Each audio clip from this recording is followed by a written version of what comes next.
Hello, everyone, and welcome again to another episode of the Committee Reads. I'm your host, Kaijuetsu. With me today, I have Greyshot and Nagoda. And today, we will be tackling the monstrosity, the big season finale, that is Match 185. Ultra 7, Gigan, Megalon, and Mulgera versus Everyone by Joshua Reynolds. Heavy breathing and fast footsteps. A mortal man sped down the corridor of the most advanced research facility in Japan. Sweat rolled down his forehead in sheets as he fought to look back into the darkness behind him. He had to get to that room. He was the only one left to send the distress call. His glasses fell from his face as his mind raced with torment. His chest hurt and his feet were cramping. He was too old for this. But when the demented souls of rolling laughter began to fill his ears from all around, it made him go faster. Finally, he was there. The automatic doors lifted high. He spun onto his heels, nearly falling as he slammed his hand against the terminal, closing the door and locking it. The lights overhead flickered as he breathed a sigh of relief. He made it. The mortal turned, placing a hand over his heart, which was beating faster than it had in the past 30 years. But there was no time to waste. He darted to the computer, bringing it up and arranging a distress beacon. It was to be broadcast straight up into outer space, hopefully getting anybody's attention to the horrors now unfolding. Boom! The man's worried face shot over his shoulder. The sliding door was bent inward. Another tremendous bang nearly made him fall. He looked back at the screen, typing in commands as fast as his old fingers would allow. Send! Send! Send! He muttered as he finished, glancing over his face. Time crept up so slowly until the beacon was cast. Just at that moment, the doors crumbled. The steel slid against the floor, causing the man to turn. He was cornered. His eyes widened in horror as the demented laughter came from the dark. "You're too late!" he shouted. "It's been sent!" A pair of yellow, bulbous eyes flashed in the darkness, vaguely illuminating a humanoid shape. A distant galaxy, far away, a massive celebration was underway. An end of a violent era has come. A war waged for the better half of a century was finally ceased. Mankind and the Exilians, so similar but so different, had finally come to terms. It was a monumental event mostly arranged by the Earth's own Utopian empire. To assure this peace, the greatest of all civilizations played host to the treaty signing, the Land of Light. Among its spiraling towers of ornate crystals, the men and women of the planet of Ultra watched peace triumph over hate. On a grand stage, on either side of Utopia's emperor, the general of the Earth Defense Forces Douglas Gordon, the Exilian High Commander simply known as X. It would be an uneasy truce, a truce easily shattered, but if Earth were to survive, it was a truce that at least had to be attempted. In this truce, once the Exilian's homeworld completely died, the Earth would act as a secondary home so long as the computer-based aliens shared their technology. Gordon and X shook hands to a thunderous applause. Behind each one, their crews stood tall and silent. These men and women never fought one another, but their parents and grandparents had. It was a fierce feud that lasted for generations, suddenly put to rest. Behind the massive stage, the machine Mulgera and cyborg Gigan stood side by side, with Megalon behind them. But a different meeting was happening away from this pangent? Pangent? I think it's pangent. Oh, Pagni. How do you say that?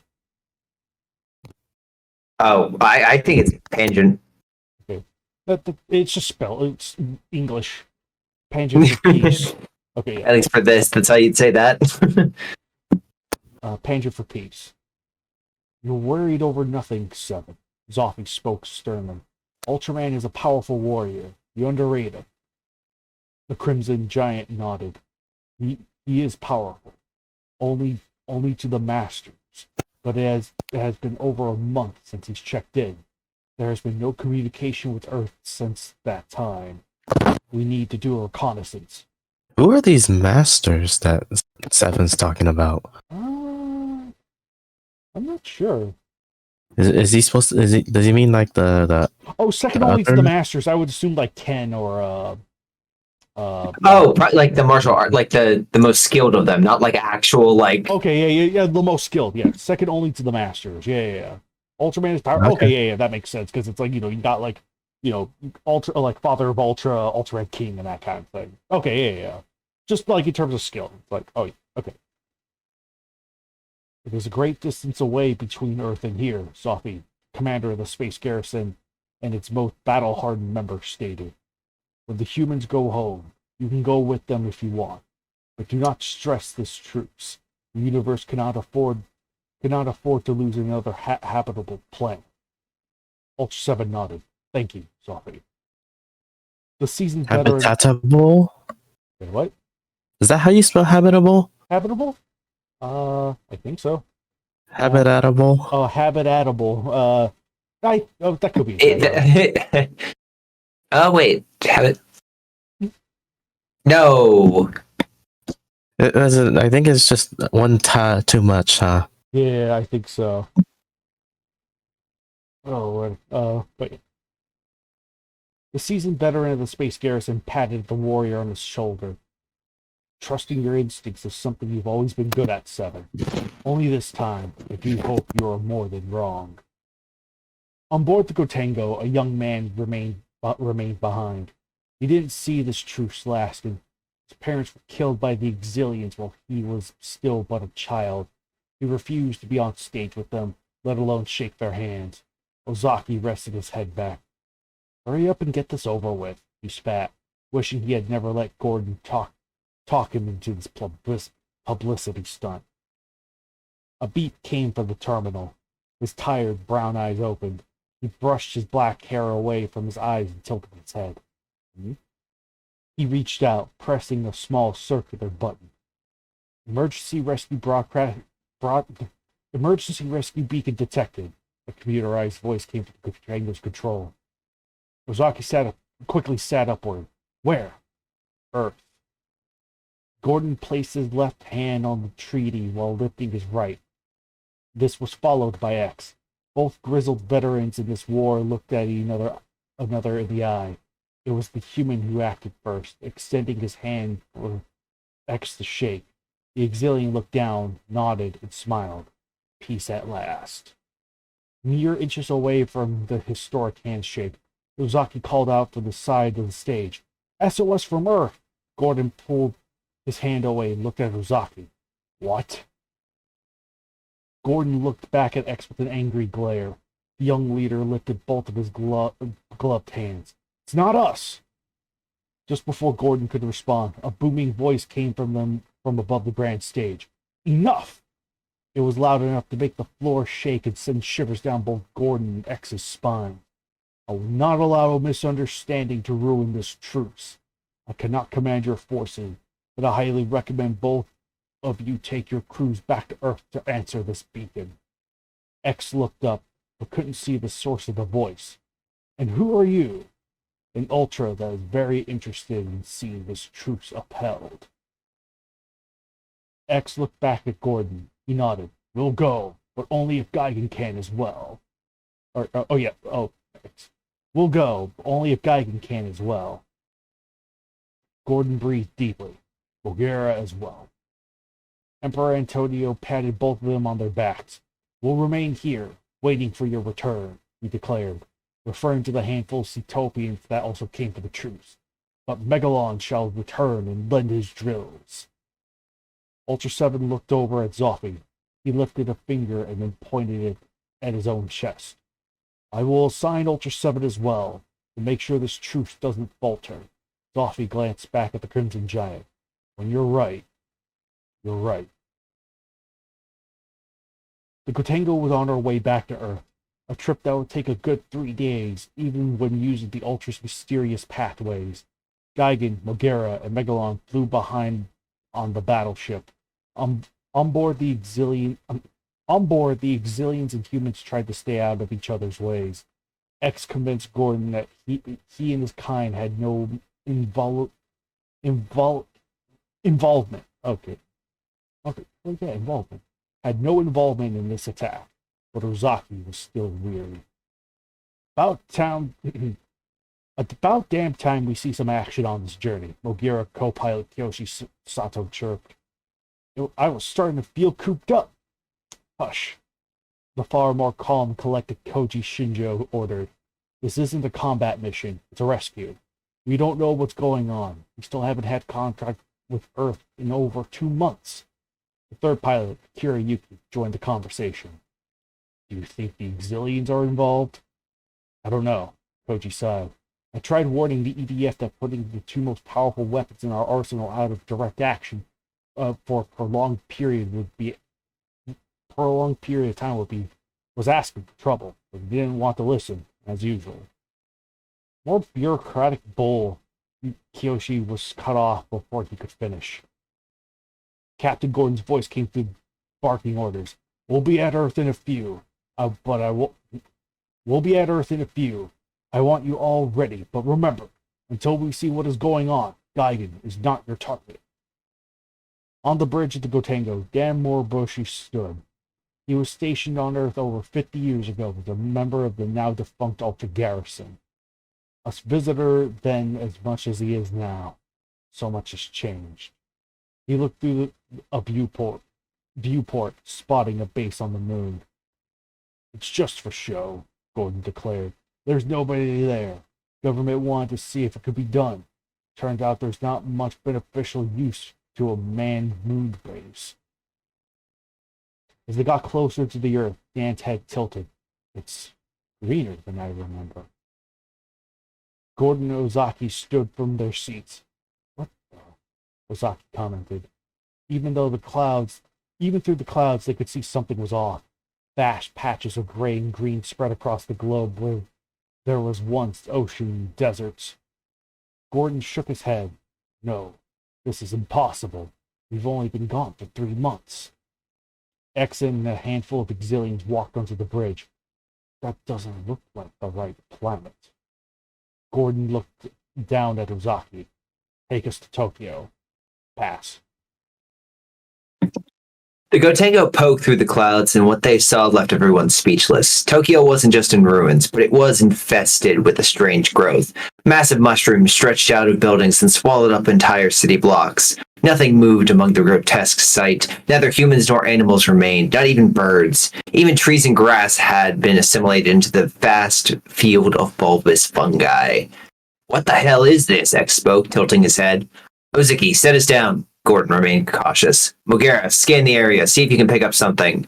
Koji leaned forward. Scanning commencing. Instantly, the screens kicked up to life. His brows lifted. Doesn't make any sense, sir. It's saying that there's vital signs here. Everywhere. All around us. Ozaki looked up at Gordon. How do mushrooms have vital... Actually, yeah. I would like to know, in regards to, there's no heartbeat monitors. Oh, right. I mean, it's just mushrooms, they're alive. Sir, we're picking up a solid Last of Us scenario here. That could be it.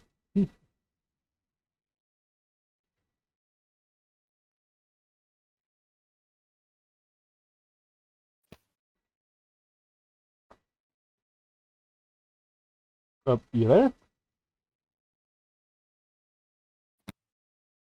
Gray shot? Oh, sorry. I muted myself from a sneeze. I thought I had muted myself. Oh, okay. A twisted sound. Okay, go ahead. Oh, okay, cool. A twisted sound came from the huge growths. Like rolling thunder, the noise then turned into a sickening, grinding screech. What remained of the buildings began to collapse into dust as the fungi shifted. Gaigan and Megalon landed a few hundred yards away from the Gotengo, each one looking at the other and then back at the strange landscape. Koji spoke directly in the comm. Sir? Get ready for battle. Ozaki looked up from his seat. Shall I keep us down? Yes. Dan Moribushi crossed his arms as he watched the mushrooms began to fall away. What appeared to be arms and a head emerged from the body. It was vaguely humanoid, but most of its flesh replaced by bulbous undergrowth. Only a few patches of overlapping scales and green hair remained. I believe that was once Gara. Ozaki spoke in total awe. Well, it's about to be completely dead, Gordon barked. Mogera, destroy it. The massive machine's yellow eyes surged with fantastic power for about a second before twin streams of searing plasma launched. Each shot was followed by quick bursts of energy that ripped through the air before striking the thing. The creature stood defiant as its body was pelted. A geyser of smoke and fire erupted from the impacts, sending chunks of mushroom and flesh flying in every direction. The thing's left arm fell from its socket before it collapsed, crashing through what remained of the structure it had emerged from. That was too easy, Kiyoshi commented. I don't like this. The arm that fell to the ground began to twitch and pulsate. Bones erupted from the open wound, spewing a spray of gore like a demented fountain. Flesh and muscle spiraled into a shape as the very creature reformed from its own arm. At the same time, the original thing pushed off against the rubble of the building, its arm reforming completely. Even if that thing was Gara, his regeneration was never that fast, Ozaki shouted. Something is definitely off here. Just as the second Gara stood, its body yet to be overtaken by mushroom growth, Gigan rushed in. The cyborg shrieked, slashing at the gargantua's side with his twin chainsaw arms. Before it could even move, the green giant was sliced in half. But as before, each half began to regenerate into two more abominations. Ozaki stood up. No, I'm not a kaijuologist, but I know this is not right. Megalon bellowed. A bolt of lightning struck forth from his star-shaped horn. The bolt struck the third Gara as it formed, carving into its chest and burning a hideous mark in its soft and forming flesh. The ground then began to shake. A great wall of dust and dirt was thrown asunder, causing the Cetopian beetle to stumble to the side. It waved its drill to the side, striking a massive mushroom. The mushroom reacted. A tremendous crevice tore through its center, splitting streams of strange fluid. A hiss came from the opening, followed by a serpentine body coated in a thick layer of gray fungus. The creature's face was engulfed in mushroom, covering up its eyes and nostrils. Its overlapping scales had become fused while the vile material of the overgrowth, each slight movement causing grips to appear in the mushroom coverings. Tiny hands outstretched, breaking the mushrooms that grown across its paws. That grew against its paws. Manda 2? The infected sea serpent's jaws clamped on Megalon's unsuspecting face. Its lengthy body continued to crawl out of the massive mushroom, deflating it like a balloon in the process. Manda's fungus-covered body began to constrict Megalon's flailing body, squeezing tightly. Gigan shrieked, already set to interfere. However, the ground continued to quake, and a tremendous mouth-like fissure opened up before him. From the abyss, a colossal thing emerged. A monstrosity of crimson exoskeleton-like armor and gray mushroom. It was as if a true mushroom with legs and arms, each tipped with numerous broken claws. Spikes emerged from where its shoulders would be, hinting at the body swallowed up by the fungal overgrowth. A broken horn adorned its frilled head, and a pair of wings barely poked out of the gigantic fleshy dome on its back. It was an overtaken Destoroyah.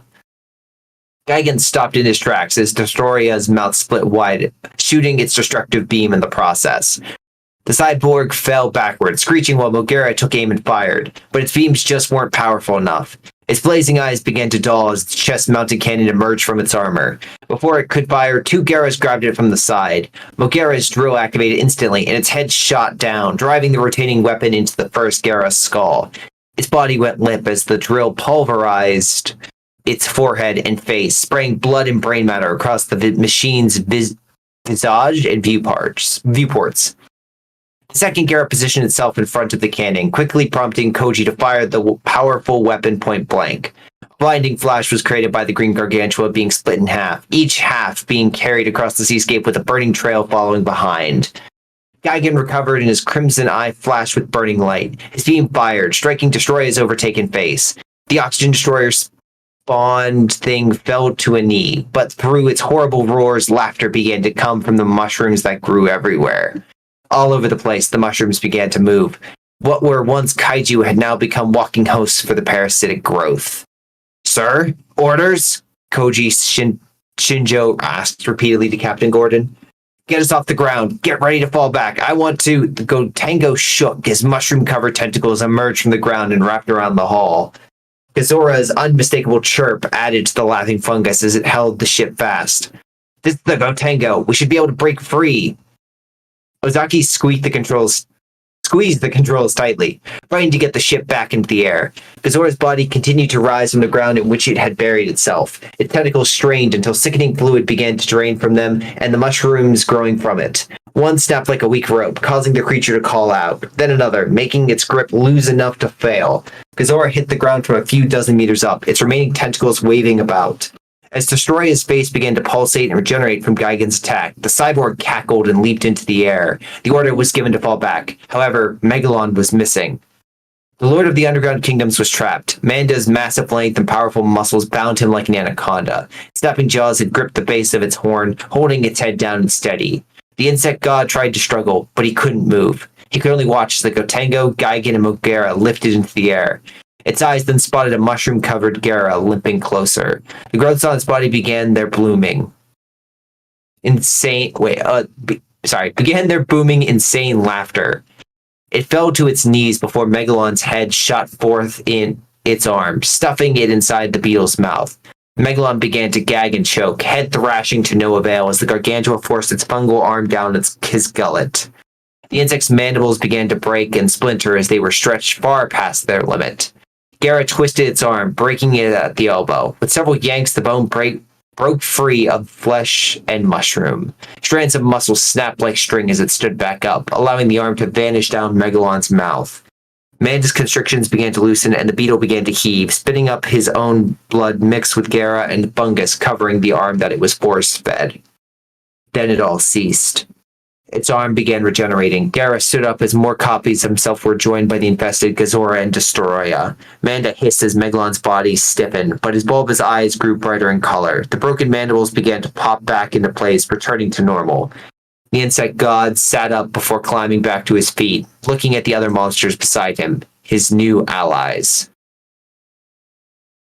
Gordon held Ozaki back, blocking the young soldier's path with his arm. "This is his fault!" Ozaki shouted, pointing at X and his handful of Exilians that joined the mission. The leader of the aliens lifted his brows and again raised his hands, trying to assure the humans of their innocence. But he's really, not being a dick, which feels like he would definitely do in this situation, you know? Right. He's being very hey, this isn't me. I swear. If I was shooting you guys over, I'd be the first to tell you. But listen, this ain't me. Right. We may be ruthless, cunning, and vile warlords when we want to be, but I assure you, human, this is not our doing. We have just as much writing on this planet as you do, I remind you. Liar! Gordon barked at both the squabbling mortals. Enough! He pushed Ozaki with his muscular arm. This is getting us nowhere. He then glared at Dan, whom he had been mysteriously silent since the battle. You? What do you say? Dan tilted his head. I say there's a lot more at work than your meager rivalries. He pushed himself softly off the wall, keeping his hands behind his back. I've read reports of space mushrooms that can infect hosts. Brother Taro even had his run-ins with sentient mushrooms, but nothing to this extent. And I don't believe the Exilians had the resources to come up with something like this. He turned his gaze from the humans to the aliens from Planet X. Need I remind you that they had to steal Gigan from the Nebulans? X moved his eyes away from Dan's glare. Ozaki breathed a sigh and muttered incoherently before returning to his seat at the controls. Our plan hasn't changed. We're heading to Okinawa, to where the rescue beacon originated from. Captain Gordon climbed to his own seat. Is there anything even there? X commented as the ship's course was decided. A research facility, from what I know, Gordon. Gordon lifted a handful of old dusty paperwork he had to dig up from the ship's storage. Headed by Dr. Shiragami. Pass. Within the hour, the Gotengo arrived with Gigan and Mogera following shortly behind. As they descended from the white clouds, they were greeted with an image they didn't expect. The area was mushroom-free. The grass was some of the greenest they had ever seen. The ocean water was as clear as crystal. The trees with countless leaves blew in the gentle island breeze. The facility itself, vaguely octagon in shape with a few structures extending from each side, was crisp and clean. It was strange. In a world gone mad, this one patch was perfect. When the hum of the ship's engines grew louder, a handful of people emerged from the facility. They lifted their hands, waving at the coming heroes. Something isn't right here, Elzaki commented as the Kotengo touched down a few hundred meters away from the structure. It's too clean, too neat and perfect. Captain Gordon stood up and placed a hand on Ozaki's shoulder. Stay here. If we get into trouble or aren't back in an hour, take off. I'm coming with you, Dan commented, standing up. I have a feeling Ozaki is right. Count me in as well, Hicks stated, making Gordon and Ozaki look over at him. You really think I'm going to stick around with this guy? He nodded up at Ozaki. Yeah. Of course, kind of cutting it out. Yeah, sorry. Where did I cut out at? Count me in as well. Just start. Okay. Count me in as well, X stated, making Gordon and Ozaki look over at him. What? You really think I'm going to stick around and bicker with this guy? He nodded over to Ozaki. Yeah, no. As they exited the ship, Captain Gordon gave the crew of Mogera strict orders to destroy the complex at the first sign of any trouble from within. The three were quickly welcomed by the staff of geneticists and biologists working at the Shirogami Institute for Special Research and Development. Oh, thank God you're here, a middle-aged woman declared, spreading her arms. You have no idea the hell we've been going through.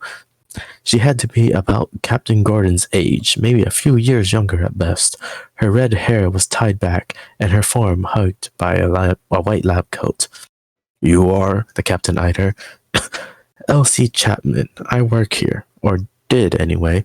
Now we take refuge here more than anything. She extended her hand for all three visitors. Excuse me, Doc, but would you like to explain why this place looks pristine while everything else we've seen looks like a mushroom forest? Dan commented, not shaking her hand when she extended hers to him. She pulled her hand back and smiled. You'll need to speak to the old doctor on that one. She nodded. Understandably, you're a bit confused, but you'll see we have our own form of protection here. You could even say we're one with Mother Nature around these parts. X and Gordon looked at each other as she turned around and waved them to follow. It's okay. The other scientists followed her lead, returning to the inside of the facility. You must be wondering what's going on. Honestly, I can't even tell you everything, but he can. Who? X quickly asked as the doors closed behind them. Dr. Shirogami. He's the one who sent out the beacon. After a few moments of silence, the group began to dwindle in size, as various other researchers seemed to vanish into the surrounding rooms and corridors without a word. This is his house, she stated, opening door. Once again, X and Gordon looked at one another. Dan nodded and entered without hesitation. Once inside, the dim lights began to grow brighter. An elderly man spun in his chair, adjusting glasses that were taped together. All he's missing is just a cat sitting in his lap. While he twirls his mustache, a very long, bushy mustache. Yep. Welcome, gentlemen, to my Eden. He stood up on wiry legs, smiling widely. So, you sent the beacon? Captain Gordon asked as Elsie closed the doors behind them. Dr. Shirogami nodded. Yes, I did. You see, I feared the situation was getting out of control. X tilted his head. Getting? Have you stepped outside of your Eden? It's out of control. The man nodded. Yes, it's pretty crazy out there. I apologize for our strangeness. We've been without contact from any outsiders for 2 months now.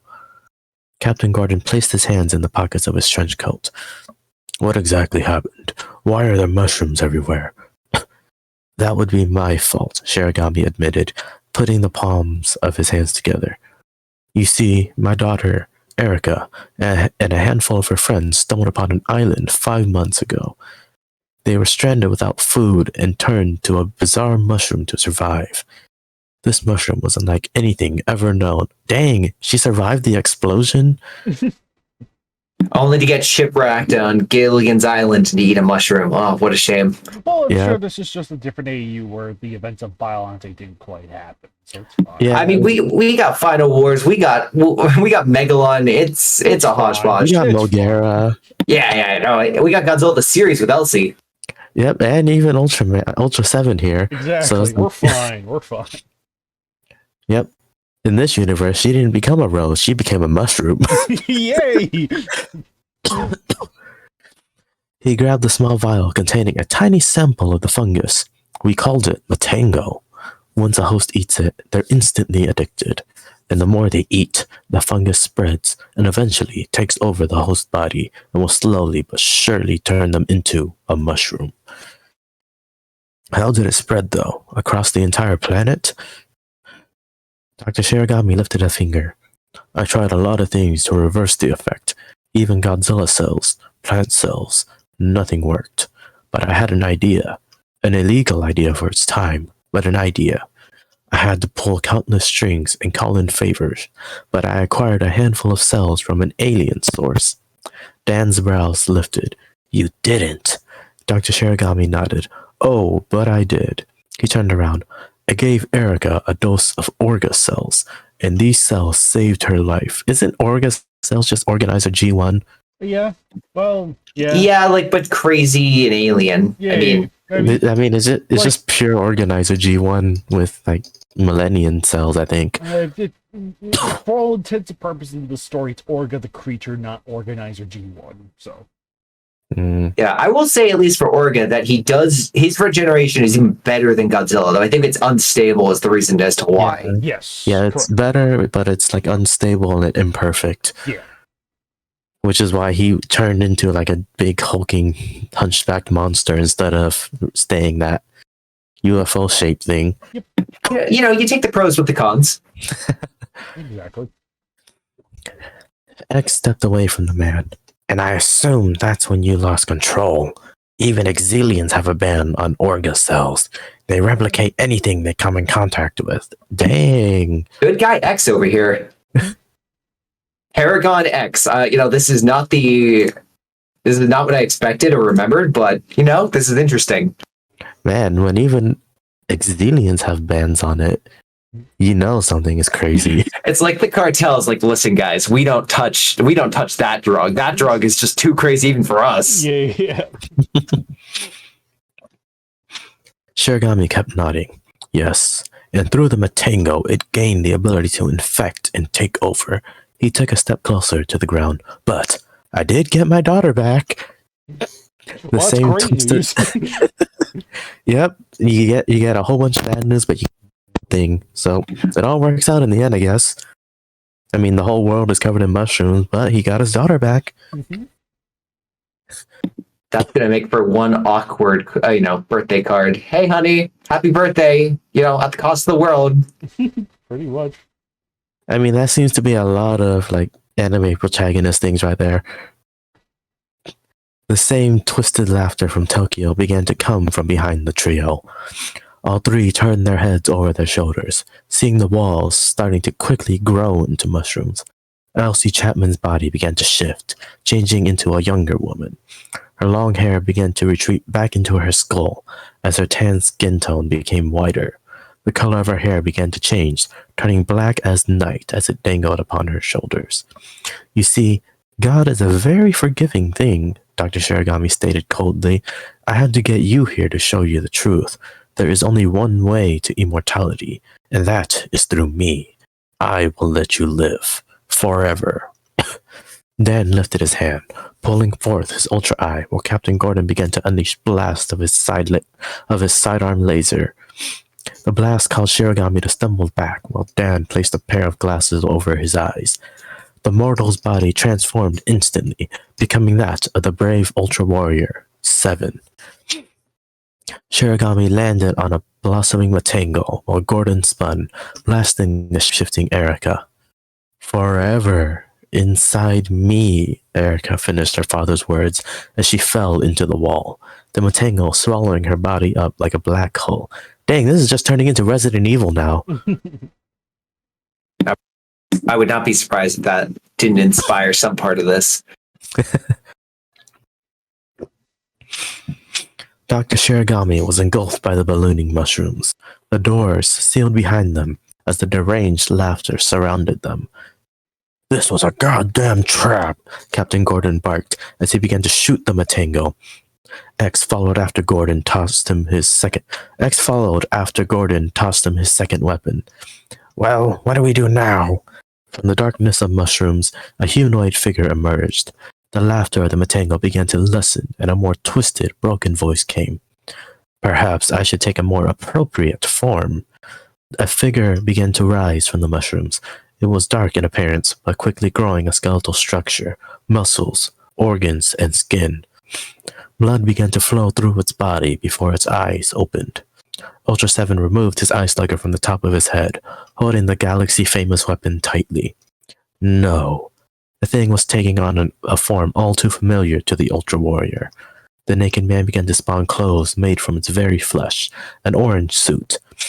Black hair began to dangle across his head, and a pair of black glasses emerged from its flesh. Hello, cousin, it spoke sharply. You are not Shin Hayata. Oh, but I am, and soon I'll be you too, and then I'll be everything. Yep, this is a Resident Evil villain. And now Capcom is going to sue us. No, you see, wait, did this come out before Resident Evil 7? This was in, what, 2017, 2016? 2016. So I don't like think, was that Resident Evil 6? I think it's Resident Evil 6 was around that time. Yeah, I think 2016. I remember being like ridiculously early compared to like where we're at now. Like, I didn't expect this to be 2016, but it made sense to be 2016. Oh yeah, the game came out 2017. Oh, we got this before they did their like mold mushroom and virus thing. So technically, we came first. Yay, they stole it from us. We could sue. So can we sue The Last of Us too? Because that was a mushroom. Oh yes, can we sue nature for the cortisol? Ultra 7 threw the ice slugger like a boomerang, cutting Hayata's shoulder deeply. His head hung to the side, his left side nearly cut in half and shooting crimson across the ceiling and floor. The curved blade then circled the room, cutting down numerous Matango that had already become several feet tall. By the time the blade returned to Ultra 7's hand, Hayata's body stiffened, and the shoulder pulled itself back to the body, healing the grisly wound and the clothes over it. There's no use in fighting me, cousin, Hayata smiled. You know I'm right. There's only one way to attain the universal peace that our kind strives for, and that is through Orga. You must join Quick with query. Is he actually his cousin? I'm not too familiar with like the Ultra family tree. But you know, cousin could also work on like maybe something a little more casual, maybe. But again, on a literal level, I don't know for sure. But I don't think they are. I know they're brothers in arms, which would probably be a little more appropriate. But Okay, okay. I was kind of curious on that because I have not seen ever someone you referencing his cousin. I was like, is that like a deep cut or something?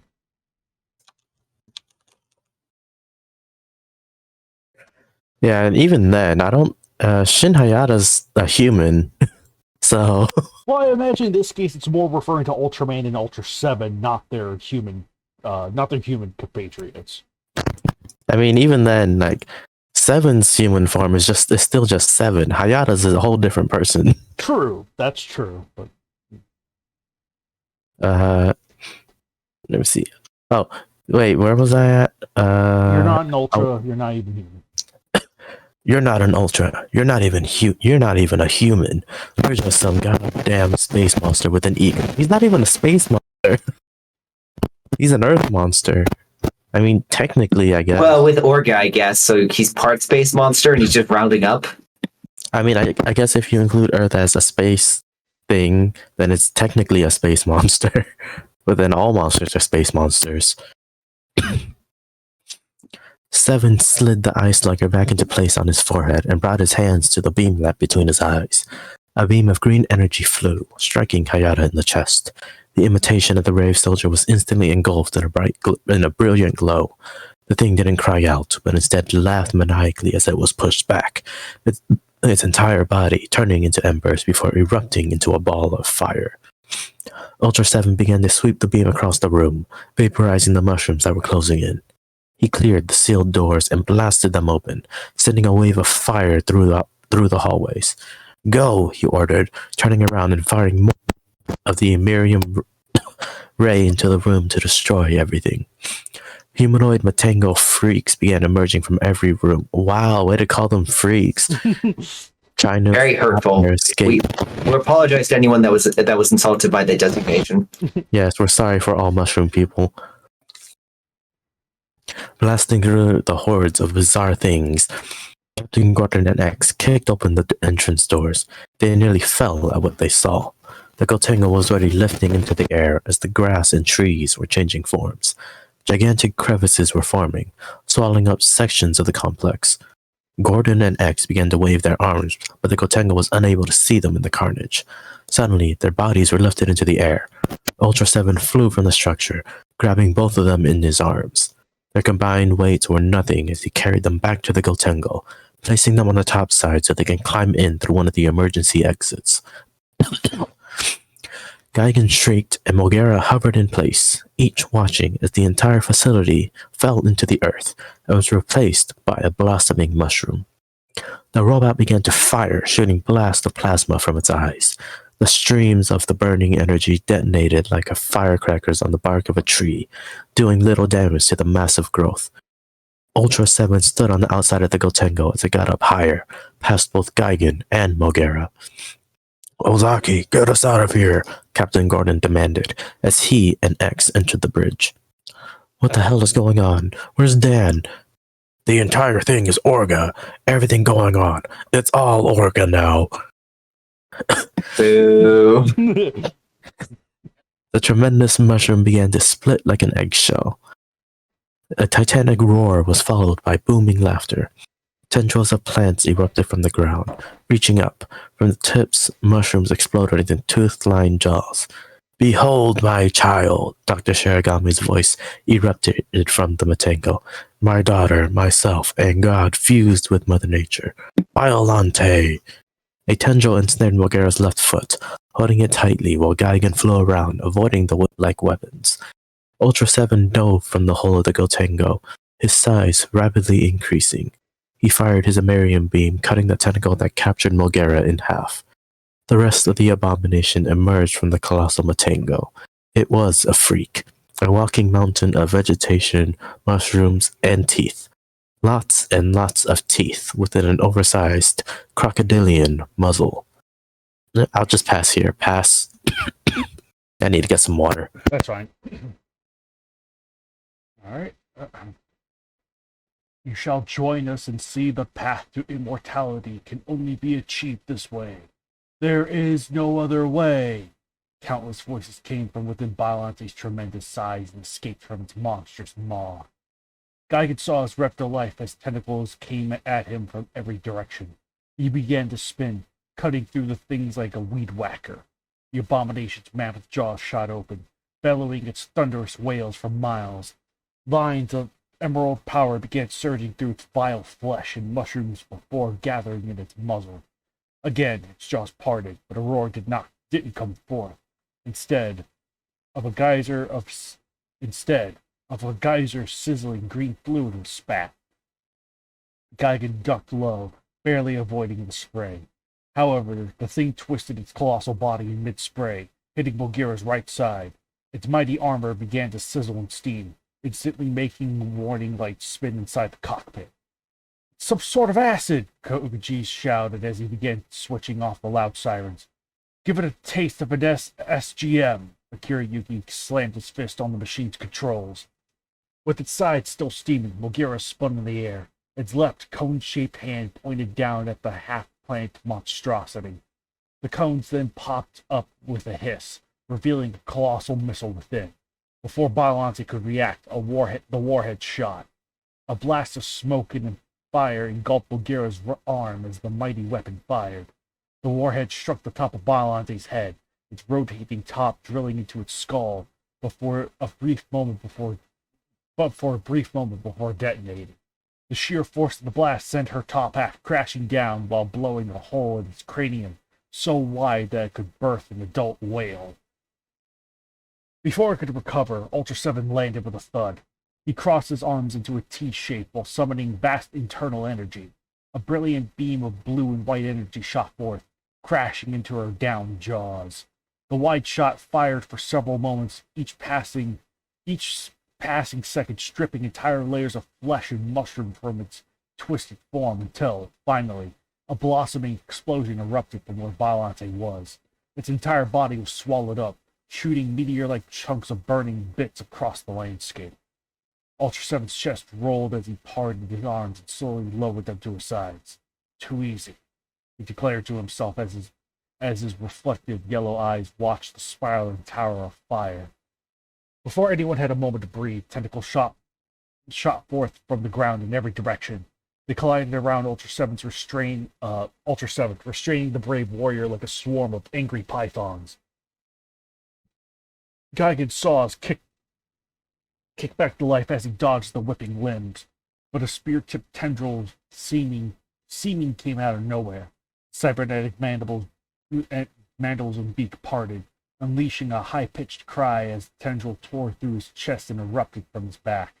Between its fin-like sails, Mogira's other arm pointed down at the cone and cone parted. Okay, let me take that again. Mogira's other arm pointed down and the cone parted. But just as the second spiral grenade missile fired, a wall of vines materialized, taking the hit. More tentacles then came, wrapping around Mogira's body. The monolith was dragged down to the ground, firing wildly in an attempt to free itself. "Brace for impact!" Koji shouted. The machine hit back first, cratering the ground in the process. Sparks erupted from its joints and its left eye popped out of socket, hanging just by a few strands of wires and electrical cords. The tendrils began to reel the robot in. The tangle flew higher, but from its hull, numerous beams of laser power opened fire on the incoming volley of tendrils. Several of them were blown to pieces, but others managed to grab hold of the battleship. From the massive fire that spawned the previous attacks, Violante emerged with its body already regenerating entirely. Its cruel eyes blinked and jaws slobbered. Its head lifted, revealing its neck. Within that neck, its flesh began to shift. The vines and mushrooms that made its entire being began to split apart and fall away. Two holes opened, then two smaller ones grouped closer together underneath them. Then a final, wider hole opened under those. Inside the first two, eyeballs began to take shape. The second set began to grow outward, becoming a nose. Then the final became a mouth. It was a humanoid face that appeared on Violante's throat. It was the face of its creator, Dr. Shirogami. The mouth smiled. "You should have made this easy on yourselves and joined us."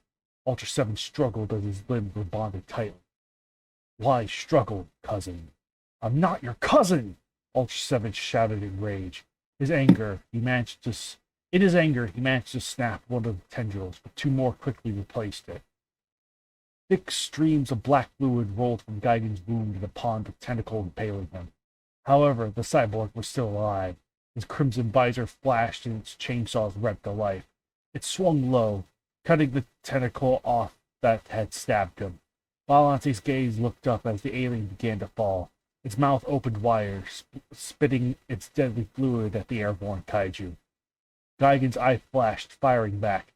His cluster light ray struck the acid spray head-on, blasting the stream apart. He circled the mountain of flesh once before small openings on his chest opened up. A pair of circular discs shot out. The discs flew around Violante and went directly for Mogira, skidding across the ground before severing the tentacles, dragging it closer. The machine came to a stop. Its remaining eye flashed with light as its boosters kicked on, returning it to a standing position. Both its arms pointed at Violante and twin streams of purple energy fired, blasting its stomach. Dr. Shirogami's face glared. "Why must you resist so much?" The disc continued to cross the ground before reaching Ultra 7, cutting through the vines and holding his arms and legs. The warrior shouted in fury. "You haven't seen anything yet!" He lifted his hands, removing the ice slugger from his forehead. At the same time, the disc then shot up, cutting a path through the many vines that had ensnared the Kotengo.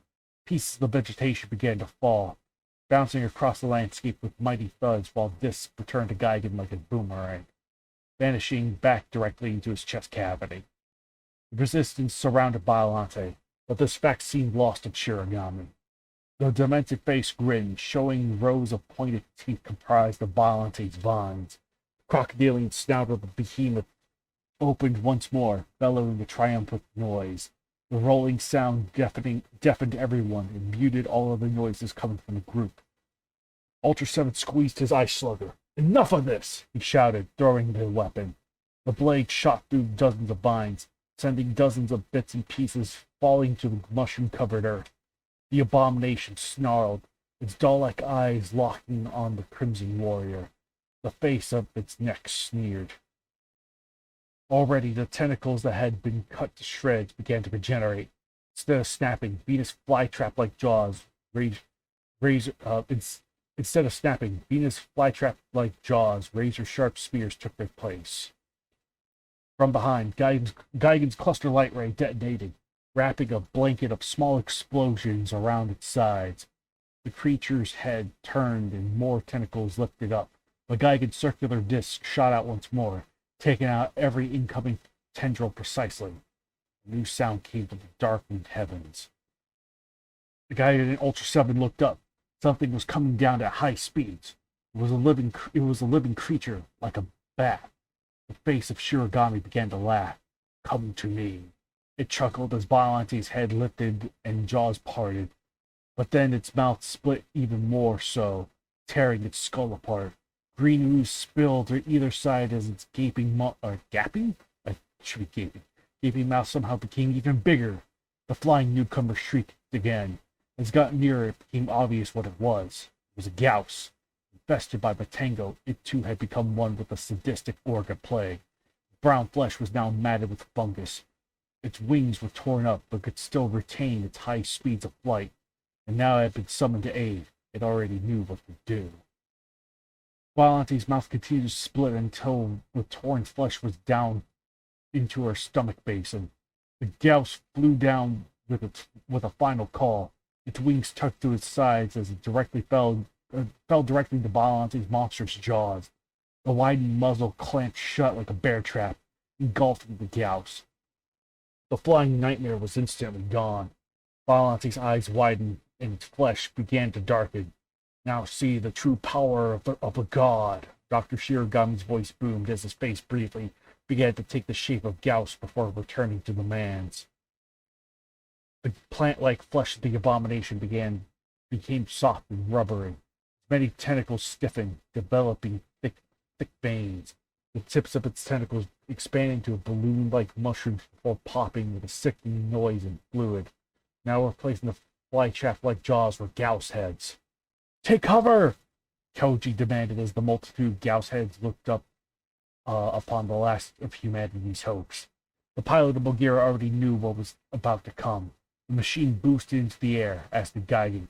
Ultra 7 didn't react fast enough. The heads of the bat-like kaiju spat beams of yellow light. The hero yelped deeply as he was flung back, the sonic cutters leaving dark scorch marks across his upper torso and shoulders. The Tango flew in from the side, her hull withstanding the assault of cutter beams. The spinning drills surged with power. A beam fired back, searing the side of the freak. Violante unleashed an unholy sound that of her own and Gauss's mixed together. Its cruel eyes locked upon the warship and her mouth opened. Green energy began to gather in her throat. However, Gigan came in from the side. His chainsaws sliced into her neck, spraying a thick wash of green ooze across his cybernetic form. Responding quickly, the three sonic beams came from nowhere. One of them bounced off his dark armor, but the other two clipped his crimson fins. He spiraled to the side, a long trail of smoke following in his wake. Its gaze again returned to the Kotengo. Captain Gordon ordered the ship to fall back, but the spray of acid came quickly. It splashed against her hull. The overlapping plates of thick steel began to sizzle and soften. Plumes of smoke began to rise and fires grew. Inside the command deck, warning lights flashed and sounds blared. "Get us out of here!" X shouted as the entire vessel rocked violently. "Losing power on engine 1, Uzaki shouted as he struggled to keep the ship at bay. Several tentacles hit the ship from each side, throwing it to the ground in a titanic crash. Mogira flew in, its optics shooting blasts of plasma energy. Its arms pointed ahead, auto lasers opening up. The assault of energy blasted small bits out of the thing's body, but the wound sealed up like mud, filling a hole. Shirogami began to chuckle. "Stop fighting it. You will soon see that this is all useless. Mankind is destined to join with us." Dozens of Gauss-headed tendrils lifted off the dead ground. Their jaws popped open, spilling saliva and rolls before beams of yellow power speared the air. The cutters hit Mogira, splintering against the robot's hull. The robot landed with a thud, its armor withstanding the assault of sonic cutter beams. The behemoth bellowed in fury as green lines of energy surged through its stomach region, across Shirogami's face, and finally to the depths of its muzzle. "Oh no, you don't!" Koji shouted in the cockpit as Mogira's right cone popped open. A spiral grenade missile shot forth, striking Shirogami's face in the forehead. The face was blown to bits, sending a shower of monstrous flesh in every direction. The abomination's head rolled back, the flesh splitting in half as the acid spray it was preparing fountained from the opening in its neck. Gigan shrieked, flying out of nowhere. He lifted his double chainsaw arms with blurring speed. Already it's not gapping, it's gaping, has one P. Gaping wound began to seal up. Before it could finish, both sets came crashing down with a sickening grind. Green gore splattered across the cyborg's body as he cut through Biolante's exposed, wounded neck. The furious roars of the behemoth began to shift into gurgles as Gigan's saws cut through the bones of its neck. Gigan stepped back, his saws sizzling from Biolante's blood. The head of the creature fell, a few strands of flesh snapping like twigs. Its body fell into a slump, the multitude of tentacles falling. Ultra 7 crawled out to his feet, shaking his head and rubbing his burnt body. "Good work," the hero commented, looking at both Mogira and Gigan. The Exilian war machine cackled and nodded in response as it revved its chainsaws, splattering the green ooze across the ground to process. But it was not over. Biolante's headless body lifted up. From the stump, the flesh began to bubble and pulsate. A pair of green, serrated claws emerged from the ruined body, followed by a round head with bulbous compound eyes. Mandibles clanged together and antennae extended. It was a Kamacuras. Inside the command deck of the Kotango, X shouted out, "Stop that thing! Stop that from escaping!"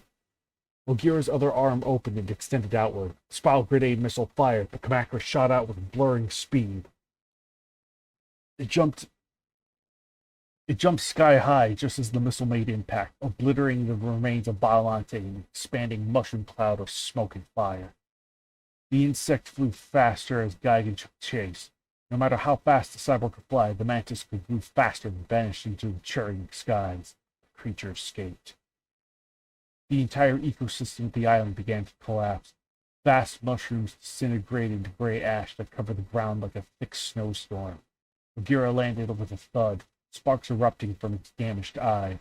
Gigan growled, looking around and lifting his metallic foot, shaking off the dust as the last of the mushrooms died. Captain Gordon stood from his seat. "Don't get too comfortable," he spoke sternly. "This is far from over. Make quick repairs. We're going after it." X crossed his arms. "We don't have much time. It's going to recoup, regenerate, reorganize." Ozaki looked up. "How do you know?" The alien warlord looked down at the young human. "Because it's still just an Orga.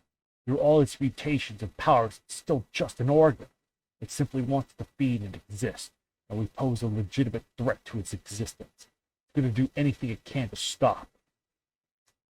The doors of the command deck slid open. "Him."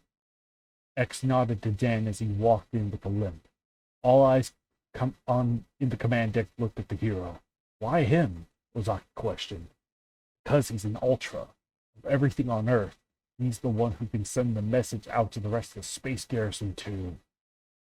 Dan groaned as he took a seat to cleanse this planet. He sighed, rubbing his forehead. That damn thing packs a nasty punch. He shook his head and closed his eyes. It has no way off this rock yet. No way to survive for extended periods on alien worlds. It's pretending to be smart only because that's what it thinks it is. His eyes opened slowly. What's with the God complex? Gordon leaned against the railing. Dan's brow lifted and lowered for a few seconds. I'd imagine that's what some of its victims believed. And it gained that concept from them. Thus, that is what it believes it is. X finished Dan's statement as the wounded warrior leaned back and closed his eyes once more. Ogira, how are you holding up? Jordan spoke into the comm. The three men inside began to speak as a group, each saying different things. I can't understand a damn thing any of you are saying. Yuki, give me a count. Akira Yuki looked over his two co-pilots and gave them a toothy grin. Right-eye cannon is out of function entirely. The left is in good shape. Power core is at 65%. So we have maybe one or two more big fights left ahead before we're out. Just cannon has good 10 or so blasts worth of power left. And we have 13 more of those beautiful spiral grenade missiles. Sato chuckled, reaching over and patting Koji's chest. Those things really kick ass, man. Yuki cleared his throat. Armor is also holding up at 70%, where we were hit by the acid. And he looked over at Koji. As you can see, boss, we're ready for another bout. So what's our next move? Gordon looked across the command deck at the Gotengo. We go hunting. Can you help us locate where it went? The alien lifted his brow and smiled. Give me a few minutes alone. Alone here to contact one of our outposts. Pass. Outside the bridge, Ozaki remained awkwardly silent as the realization set in. Orga had spread like wildfire from one corner of the world to the other. Entire cities must have been lost, countless lives assimilated, including his own family's. As if picking up on his thoughts, Dan placed a hand on the young man's shoulder. I don't believe what you're thinking is accurate, Ozaki. He lifted his gaze from the floor of the space garrison member. What? Orgas require vast amounts of fresh DNA to sustain life. If it existed this long, that means it has learned to keep its food source alive like you do cattle. There's no way it has assimilated all of mankind. Gordon looked over at the pair. I sure hope so. I don't think this train of thought has reached the rest of the crew of the crew of the Mogera yet, and I'd like this battle to be over before it does. Ozaki looked down at the floor and rested his hand on the wall. No matter what Dan said, he couldn't help but fear the worst for his family back in Hokkaido. Captain Gordon wouldn't admit it, but he had the same fear when they arrived. Dan crossed his arms and then walked away before turning to lean against the opposite wall. They had to wait for X to finish. After a good 45 minutes, X emerged from the command deck. He held his hands in front of him as he looked at Gordon, Ozaki, and the rest of the human crew. They're beginning an orbital scan now, the young alien declared with a big smile. They'll find it. Within an hour, the Gotengo, Gigan, and Mothra lifted off the dead ground. The Exilians came through with their word. They located what they believed was the location of the primary Orga. It had turned Osaka into one giant mushroom. Metropolis was completely overgrown. What few buildings emerged from the vast forest of fungus was overshadowed by the mushroom the size of Mount Fuji. Would we allow this nowadays, do you think? No. No. Or I guess I shouldn't say we, I should say you. But yes, this is okay. As they grew closer, their eyes widened in shock and horror. Koji flicked down the scans. The readings were clear. We got organic life all around. Radar contacts, Ozaki shouted from the bridge. Before anyone could react, sonic beams began to strike the battleship. Winner, Orga. Yeah, right. Sparks erupted from the cockpit as the assault pushed the vessel down. Gigan shrieked, his visor flickering red. His beams shot forth, striking two of the former Tango-fied Gauss. Their bodies detonated in midair, sending bits and pieces of flesh braining down. Gordon stood up. Okay, ladies and gentlemen, get ready. This is it. There's no turning back now. Mogera buzzed ahead of the battleship, letting loose with volleys of its plasma I-beams. A path of fire was carved across the landscape as it targeted the signatures of life its scanners could pick up. As the beams rained down, the mushrooms began to split like giant eggs. Monsters emerged, bellowing their war cries to the oncoming resistance to the Orga infestation. Destroyer again was a lead challenger, spreading its wings from its bulbous back. Its jaws parted in a shrill shrill cry was followed by its oxygen destroyer beam. Mogera banked to the left, dodging the attack while pointing its coned arms at the monstrosity. The auto lasers fired, hitting the thing with both strikes. Gigan's saws began to rev. He lowered, firing again as both Anguirus and Baragon emerged from a mushroom. Their saurian features were muted by the disgusting fungal growths covering them head to toe. Baragon's usual trumpeting call was muffled by half of its face being covered in bulbous mushrooms. The cyborg blasted the quadruped dinosaur with his cluster light ray, hitting it dead center in its cranial horn. The dinosaur leaned back with a cry, its head now caught aflame. The Matango coating it began to fall off, along with its diseased flesh. Anguirus crawled back, growling. Behind it, the ground shifted. A multitude of spindly legs erupted from the undergrowth. A clicking noise came from the dust, followed by 8 purple eyes. It was Kumunga. The massive spider's body was covered in a small mushrooms, while with one larger one on top of its thorax. The arachnid's mandibles parted, shooting webs at the incoming Gigan. The cyborg's saws pointed in front of it, but the webs acted like glue. They began to choke and clog the rotating blades. Gigan flew to the side, blasting his saws with his own beam to clear the webs. Suddenly, 2 Gauss flew in low. They collided with the Exilian kaiju, forcing it downward. Gigan shrieked, hitting with a severe impact. The skyscraper-sized mushrooms wobbled back and forth from the impact as the ground shook. The 2 Gauss continued to scream their hatred, firing blindly into the expanding ball of dust. Inside the Gotengo, Dan Marabushi looked at Captain Gordon. "I'm going in." The human nodded. "Remember the plan. They distract, you find and kill the real one." Dan grinned. "Do you remember who you're talking to?" Dan pulled out the Ultra, instantly transforming into Ultra 7 in front of everyone. The hero was then engulfed in a brilliant flash of white light. He teleported outside of the battleship. As the Ultra Warrior expanded in size, his eyes looked down. From the forest of Motango, a swarm of insects began to come to life. Emerging from the mushrooms, the green exoskeletons of a slew of Kamakaris appeared. Their mandibles clicked and screeched. Their wings expanded and claws clanged. Quickly, they were airborne. Ultra 7 removed his eye slugger. He threw at the incoming insects. The blade swung around, circling around and striking the insects numerous times. Their bodies began to fall apart, being slaughtered by the swirling blade. The last of the Kamakaris got within range, but Ultra 7 fired his Imperium ray just as the eye slugger returned. The emerald beam tore into the Kamakaris face, ripping out the end of its body before sending each half up in a blossoming explosion. Mogera landed with a titanic thud. Its eye blasted non-stop as the sluggish destroyer turned to face the robot. Just as it did, the machine's left hand popped open. A spiral grenade was cast out. The abominable kaiju was too slow to react. The warhead struck its Matango-covered chest. The powerful explosion sent a cascading ball of hell high and made the monstrous thing stumble back. It bellowed as energy raced from its horn and into its tooth-lined maw. The oxygen destroyer beam fired once more, striking Mogera in the torso. The machine was able to cope with little difficulty, trading beams with the monster via its auto lasers.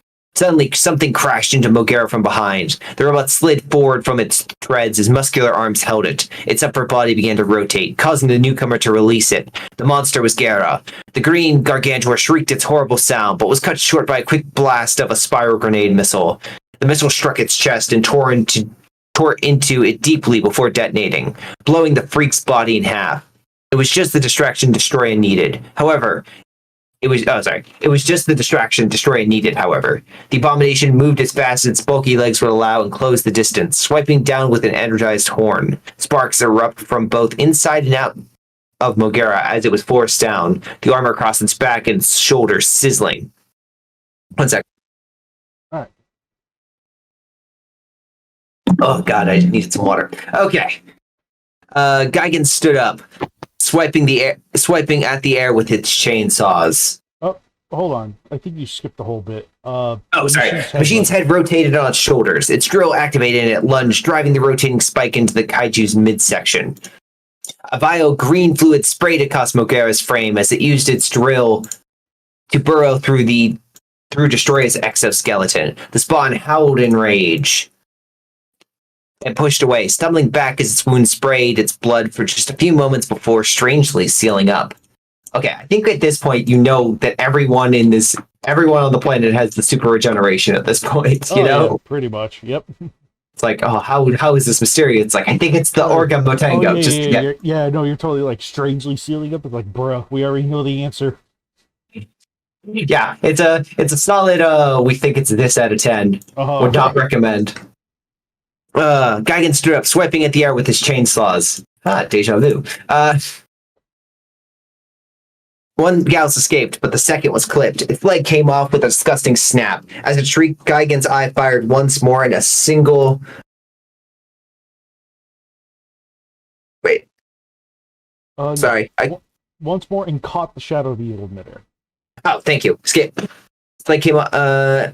yes. As it shrieked, Geigen's eye fired once more and caught the shadow of evil in midair, blowing it to bits with a single fiery shot.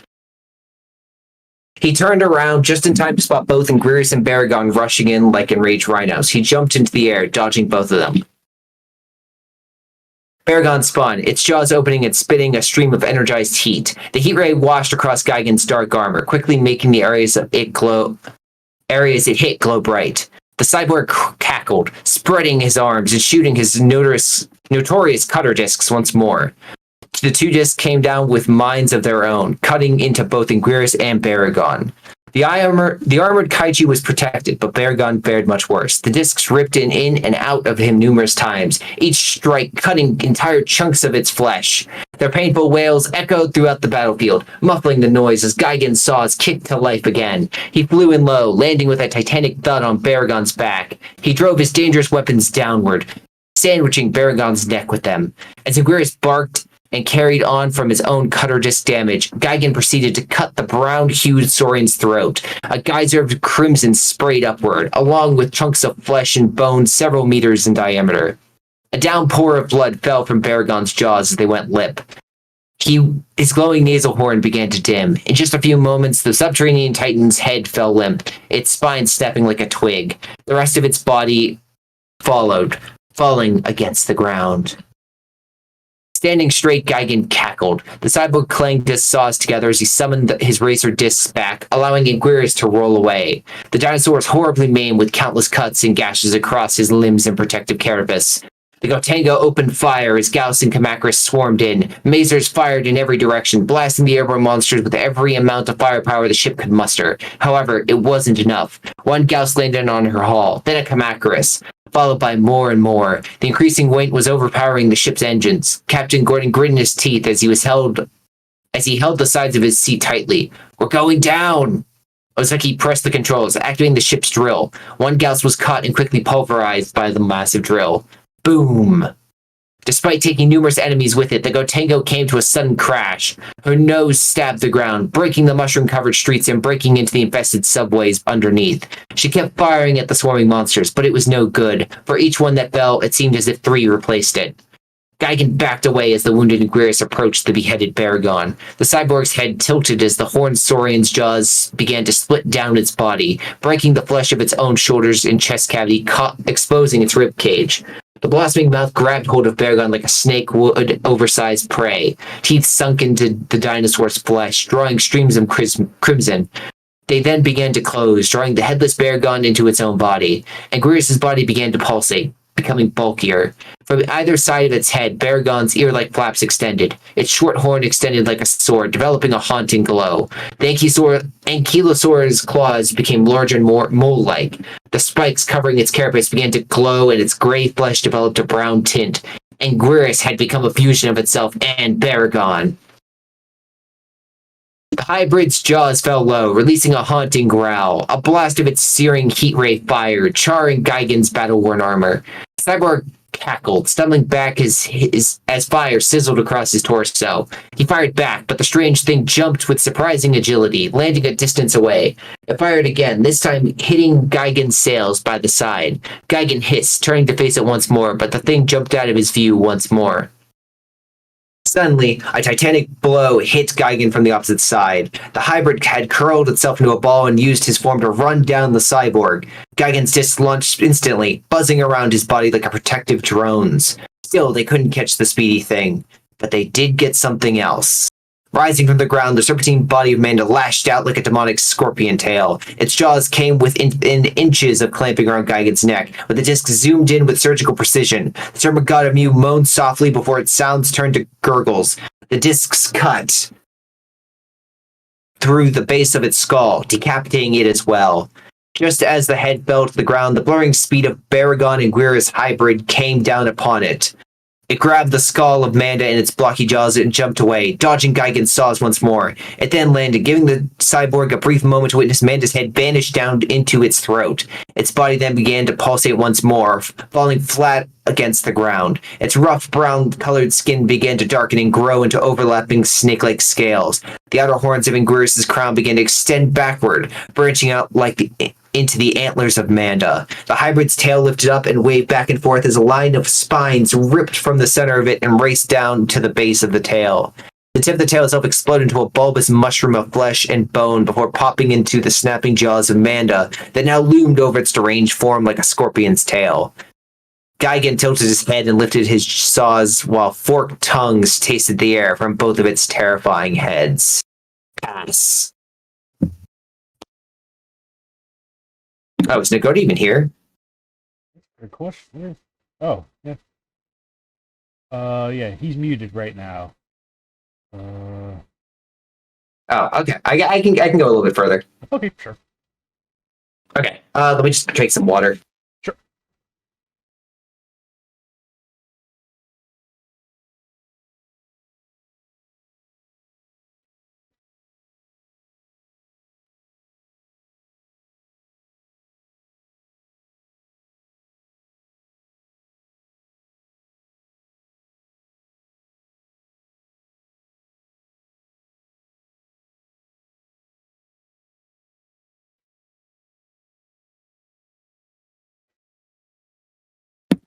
Mogera slid away from Destroya. Oh, sorry. Ultra 7 began to slow as he approached the massive mushroom. His size began to dwindle, becoming too small for that of the monstrous things to notice as he flew between and underneath the Kamacris and Gauss swarms. Wait. Oh, it's more that was Orca was summoning. He came down, standing tall and looking over his shoulder. Thus far, the plan was working. Orca seemed distracted with Gigan, Mogera, and the Mokotango. He then looked ahead and began slowly approaching the mushroom. Mogera slid away from Destroya, but the abomination continued to split its death rays and close the distance with its aggressive horn attacks. Inside the cockpit, 3 pilots struggled. Yuki shouted as the machine rocked violently. "Give me complete control!" Koji looked over his shoulder. "Are you insane?" The oldest of the 3 pilots shook his head. "I have faster reflexes than you. I need control of the arms." Koji and Sato looked at one another for a brief moment before nodding, transferring complete limb control. After a few commands were entered, Yuki was given his request. The machine suddenly went still as Destroya lashed out with its deadly tail, bringing it around the side and pummeling Mogera with it. The machine staggered, but Yuki was right about his reflexes. No sooner than the tail pulled away, both of Mogera's cylinder arms lashed out like bats, bludgeoning the monster's side. The creature's shrill cry sounded as its horn surged with micro-oxygen. Just before it could utilize its destructive capabilities, Mogera's left arm thrust forward and coned up opened, firing a spiral grenade missile point blank. The Crimson Kaiju's body arched inward as the power blew apart its chest cavity. Its legs briefly lifted off the ground and jaws spewed a vile green fluid. Before it could recover, Mogera's upper torso spun around, swinging its cone hands. Yeah, Yuki! Gun fu its ass! Sato shouted as the machine came to a sudden stop, firing spiral grenade missile point blank. Destroya howled as another gaping wound formed across its chest. It staggered back, wings expanding from its fungal back. Mogera closed the distance, spinning its torso and arms. Blasts of micro-oxygen flew in every direction as the thing tired of slowing. tried slowing it, but it was futile. Another quick shot again made Destroya stagger away. Koji, get ready with the chest mazer. Almost on cue, Destroya lashed out with its energy horn. Mogera's treads carried it to the side, dodging the blast. Its body's turned to face the robot, but the chest beam fired meters away from it. The monster was carried back, its weakened and in process of regenerating chest giving way. The powerful beam of plasma burned through its exoskeleton, informing Matengos like a hot knife through butter. A hole big enough to fit Mogera's head in was blown through its chest. Destroya fell to his knees. Mogera's arms lowered slowly. The joints were never made to move like that, Yuki. We're starting to overheat. I mean, yeah, I guess, yeah, it was never... We all know how well it did with CQC against Space Godzilla. Yeah. Koji bit his lip, annoyed. Suddenly the scanners came to life. Something was coming in from the side. During their battle with the freakish Destroya, the Gara they had blown in half recovered. A line of thick mushrooms grew across its chest to its groin, holding its body together. Kumonga had seemingly merged with it now. The arachnid's face was positioned where its navel would be. Its 8 legs stretched out from its sides, replacing Gara's humanoid arms. Okay, I will admit that is a cool. That's pretty cool. That's pretty cool. Yeah, that's yeah. I'll give you that one. That's a pretty cool thing, and I think what was that? Spider-Man from Marvel definitely stole it, 100%. Oh hell no! Koji lifted Mogera's arms. The chest beam, remaining eye plasma beam, and eye lasers fired in direct unison. The deranged hybrid hissed as it was blasted back with Earth's most powerful weaponry. A colossal blossoming explosion engulfed the nightmarish visage of the freak. The towering inferno swallowed the thing up, leaving nothing but a burning streak across the ground. Nothing remained of the ruined landscape except for fire, a streak of crimson, a few broken, twitching limbs. I think you got it, Sato declared coolly. Koji shook his head. I hate spiders. The chimera that was attacking Gigan shrieked loudly. It jumped aside, dodging Gigan's cluster light ray once more. The serpentine body that acted as its tail fired a translucent ray of orange heat, again scolding Gigan's armor. The cyborg cackled, clanging his saws together. The abomination hissed. The abomination hissed from both of its deranged jaws as Gigan lowered his body. The teeth of his chainsaws began to spin once again. The creature lunged, causing Gigan to thrust his saws into the ground. Like a tank, the cyborg was carried forward by the teeth of its saws. The monsters charged. The hybrid leaped aside. Gigan's head turned, quickly firing his beam. The crimson light struck the beast, spreading across its body in a blanket of fire. The thing howled from both sets of jaws as the fire began to spread across its frame. Instead of burning away, its flesh seemed to change color, glowing bright. Gigan stood up, lashing out with his bladed tail. The creature ducked low, avoiding the swipe before leaping and slashing with flaming claws. The claws clanged across Gigan's side, ripping downward, carving glowing trenches across the shoulders. Gigan's body spun wildly, taking the chimera by surprise and catching it with his swirling chainsaws.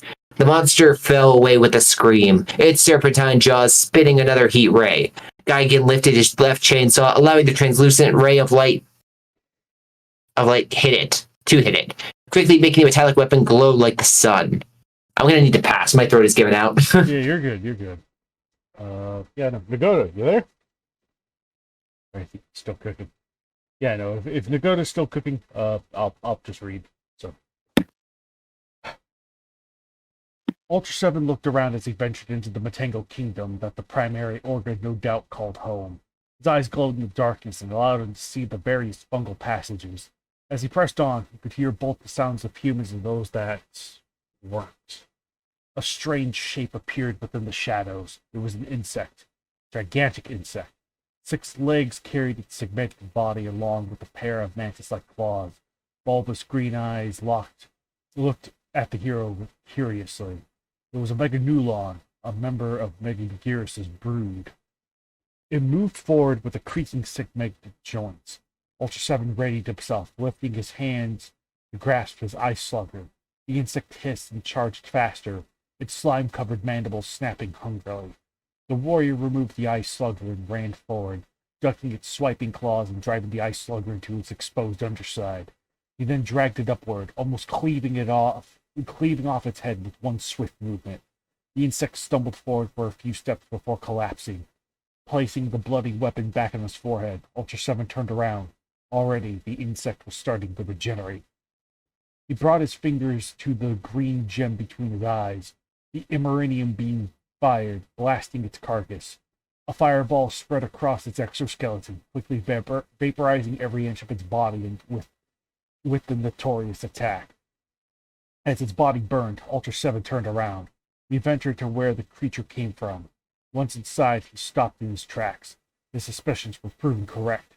It was a chamber filled with metango growths acting as prisons. Within each cell, dozens of people, some even contained animals. Upon seeing the Crimson Hero, several began to call out for help and to be rescued. Ultra 7 shook his head. Can't. Not yet. I'm sorry. He declared sorrowfully and pressed on with his journey, apologizing to those stuck within. He couldn't let them out, not with the battle raging outside. At least in here, they were safe. The prison was large, at least 10 stories high and a mile long. It contained thousands, if not millions, of prisoners for the enemy to later consume periodically. He looked down at the ground, trying to block out their pleas until they couldn't be heard anymore. Eventually, the corridor came to an end and narrowed into a smaller pathway. He could spot more shadows moving around him, but these ones didn't attack. Instead, they seemed to move out of his way. Orga knew he was coming. Hello, cousin, the voice of Shin Hayata declared just as Ultra 7 entered another corridor.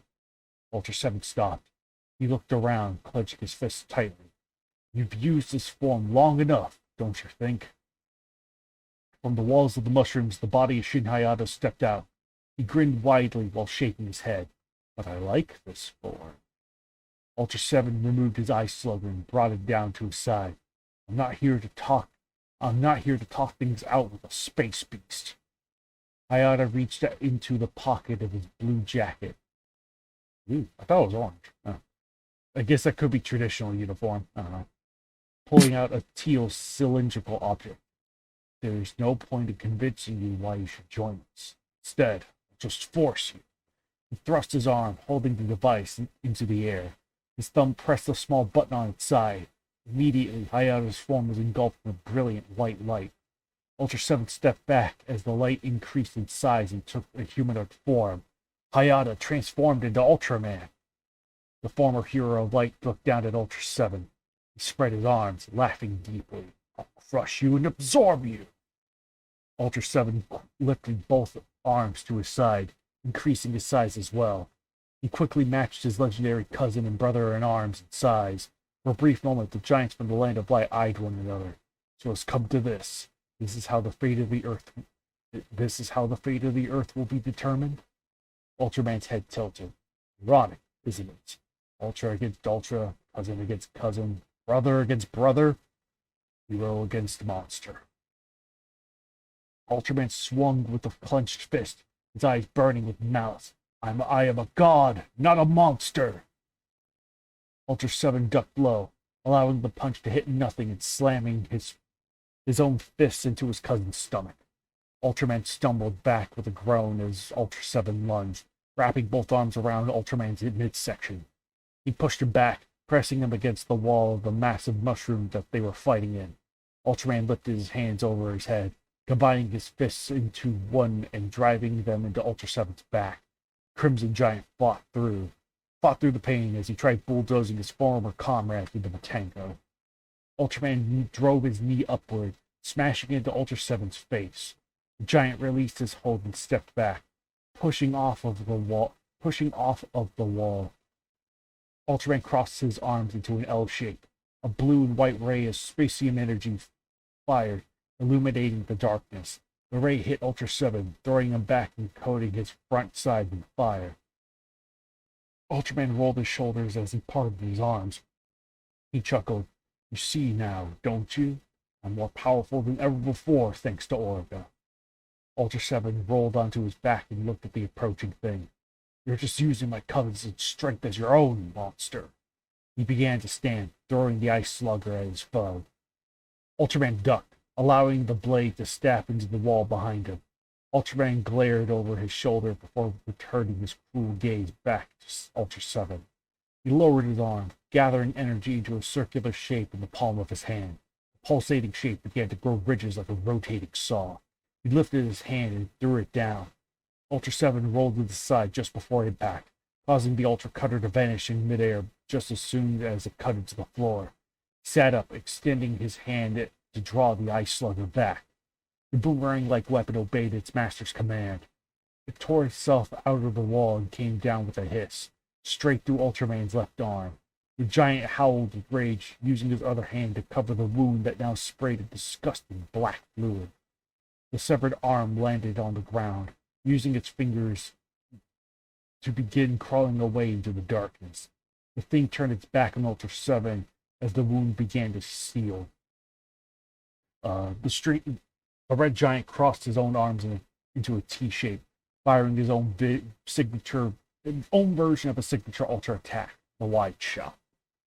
The powerful beam tore through Ultraman's back, sending a wash of black fluid and red-silver flesh across the area. He was pushed against the wall, sandwiched between the beam and structure for several moments. His mouth began to part, revealing a line of needle-like teeth underneath the plated-like face of the hero it had disguised itself as. At last, the wall began to crumble. Chunks of mangled flesh fell on both combatants as a huge hole formed on the mushroom. Ultraman spilled onto the outside shadow of the bulbous fungus. Ultra 7 breathed deeply, ceasing his beam and parting his arms slowly. He stepped forward, eyes adjusting to the massive amounts of light flooding the area from the outside battlefield. It's over, monster. Ultraman staggered to all fours, his broken face looking over his shoulder at the advancing warrior. His faceplates continued to shift, giving the crimson giant brief glimpses of the true form of the thing. Its stump of an arm began to pulsate, spreading upward to the shoulder above. The shiny flesh began to take on a brown and gray earthly hue. All of a sudden, a new hand erupted from its side. It was massive, like a bald gorilla's with 3 long, spindly fingers tipped with silver claws. The shoulder grew in size, almost reaching Ultraman's forehead, and a round opening appeared, glowing a strange yellow in color. It seems a little bit forever. Ultraman began climbing to his feet, now balancing himself with his gigantic arm on the ground in a knuckle-walking fashion. On the bridge of the Gotengo, the group of resistance watched in awe as Ultraman mutated. That must be our target, Ozaki declared, looking up at both X and Captain Gordon. The older man nodded in approval. Get us back into this fight, Ozaki. Ozaki turned around, trying to fight for control. The massive amount of Gauss and a Kamacuras outside were still swarming the ship and holding her down. I can't, sir. We can't recover like this. X sighed, looking up at the ceiling of the deck. The moment would be nice. Overhead, the skies began to churn. Dark clouds flashed with light as massive objects began to break through the atmosphere. Bolts of lightning fell like rain, followed by bell-like rolling hums. The monsters all looked up, eyes fixated on new arrivals. The first appeared a gigantic orb of golden metal. Then more came alongside it. The more various shapes of various sizes descended. I love that word. From the heavens. All the more triangular in shape. The Kamacuras and Gauss swarms assaulting the Gotengo hissed. Their wings spread as they could, in preparation, meet the reinforcements head on. Before they could close the gap, countless smaller ships fell from the bellies of the round ships. The auxiliary fleet had arrived. Captain Gordon looked down at X. You didn't tell us they were coming? The young leader merely shrugged. Thought you'd like surprises, Cap. Gordon chuckled and grinned. Good work. Then he looked back down at Ozaki. Okay, now get us back up! Lasers began to fire at the multitude of Gauss and Kamacuras. Skies began to bleed in limbs as the alien firepower cut through the killers and spread outward. The warships began to attack the hybrid Gigan was battling, causing it to scurry away as fireballs erupted all around it.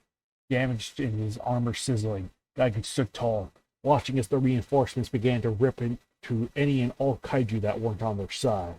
About damn time! Koji sighed in relief as a tidal wave of alien ships flew over Mogira. Looks like this war will finally be coming to an end. Ultra 7 pointed to the distance, causing Ultraman to turn and look. His eyes shifted in their sockets, growing into cat-like irises. He then looked back at the Red Giant. Think any of this matters? Lost, Orga, Ultra 7 declared, crossing his arms. There's no victory for you anymore. The thing grinding its teeth together, it shook its head. No, it stated coldly, its voice becoming deeper. You, that robot Gigan, the silly fleet Tango? What are you but a few against the Medi? It stepped back, lifting both of its arms. What are you against the face of an army versus everybody? The entire battlefield began to rumble. Tremendous fissures ripped open across the ground, spitting dust and smoke and fire. Kaiju began to crawl forth from the depths at the very roots of the Batango. The very roots of the Batango had expanded across Osaka. All the behemoths had been gripped by the Batango Orga plague. Monsters leaped into the sky, obliterating dozens of exilian warships in a matter of seconds. Mechagears and Rodan used their powerful sonic booms to rip through legions of spaceships and annihilate two of the many golden orbs that came with. Titanosaurus and Bemular rushed after Gigan, taking the cyborg by surprise as the squid-like Gazora emerged, using its lengthy tentacles to ensnare the assassin cyborg. From the ground, the overtaken Megalon made its first appearance to the hero since becoming one with the plague. The Utopian god was now a pawn to the menace, and his body, now coated in mushrooms, came down with rotating drills, clobbering and cracking Gigan's visor eye. Gorosaurus and Varan came at Mogira from each side. Then came Gamora and Red King from the front and back. All four dogpiled the mighty machine, pushing it down to the ground in a heap of limbs. No sooner than the Tango got back in the air, the monster Zilla leapt onto her back. The battleship began to spin as the reptile began slashing and biting her hull with mushroom-covered jaws. Macers began to fire from ports on its side, but the beams nearly burned into the Batangos covering it. Ultraman chuckled. No matter what happens, my brother. The thing's mouth turned to a sick grin at the word that it knew would rattle Ultra 7. Orca has more. Ultra 7 clenched his fists. So easy to predict, monster. Ultraman snarled and rushed his heroic opponent. Ultra 7 jumped over the thing, driving his right foot into the back of its head. The creature hissed, swinging around with its oversized arms like a club. It clipped Ultra 7's leg, causing him to come down at a weird angle, making him collapse to a knee. Ultraman turned around, his opposite arm summoning forth a serrated energy disc. The red and silver giant threw the weapon at 7. The hero ducked his head, barely dodging the hit that could have decapitated him. Growing in frustration, the giant spread his arms and allowed its mouth to spread across its faceplate. It opened wide, unleashing a bellowing roar. Seeing his chance, Ultra 7 brought both hands to his beam lamp once more. The Iridium ray fired at near point-blank range, carving the hideous wound across Ultraman's torso. The giant stumbled back, its trumpeting roar becoming higher-pitched in sound. An explosion of dark fluid erupted from the impact in its two flying maw. However, the beam ceased. The wounds already began to close shut. The glow in its shoulder increased in brightness, and a strange sound came from it. The ground around its feet buckled and cratered as tremendous force was shot forth suddenly. It took 7 by surprise, hitting the hero with the space monster's traditional shoulder cannon. The hero was carried back before landing hard on his back, the concussion beam then pushing the warrior across the landscape. Orga's beam began to lessen, and the thing stood straight. Its altered disguise was starting to lessen the longer the battle lasted. It snorted as pieces of Ultraman's face fell from it like a broken porcelain mask. Pass. You go to bed yet? Pagoda? You there, man? I think you're still muted. Okay then. Well, no, okay. No worries. I will just jump on in. Okay. Ultra 7 groaned.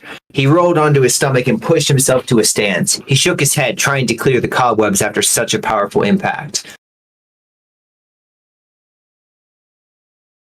However, suddenly, powerful arms wrapped around his midsection. Ultra 7 was attacked by a lone Batango-infested Gera. The gargantuan chuckled, squeezing the hero as tightly as it could as the half Ultraman approached slowly, drool falling from its muzzle in thick sheets.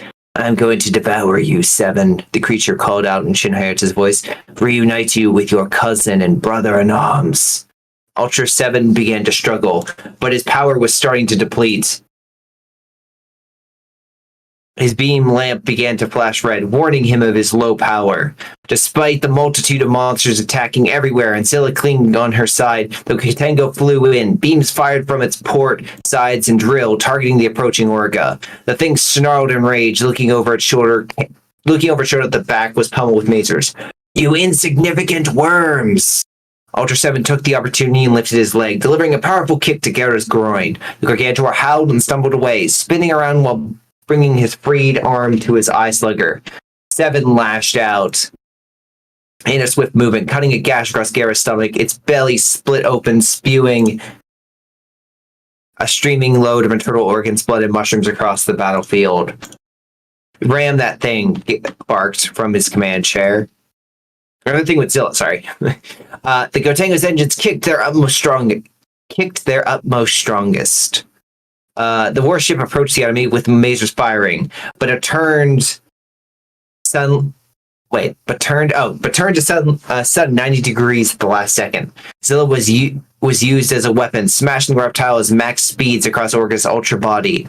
Blizzard bellowed furiously as it was catapulted off and set flying along with its master. The two landed in a heap. Orga shook its head, snarling in rage, using its enlarged hand to grip the squirming Zilla. I could use you now. Its jaws parted wide and sank to the side of the kaiju, absorbing it at a molecular level.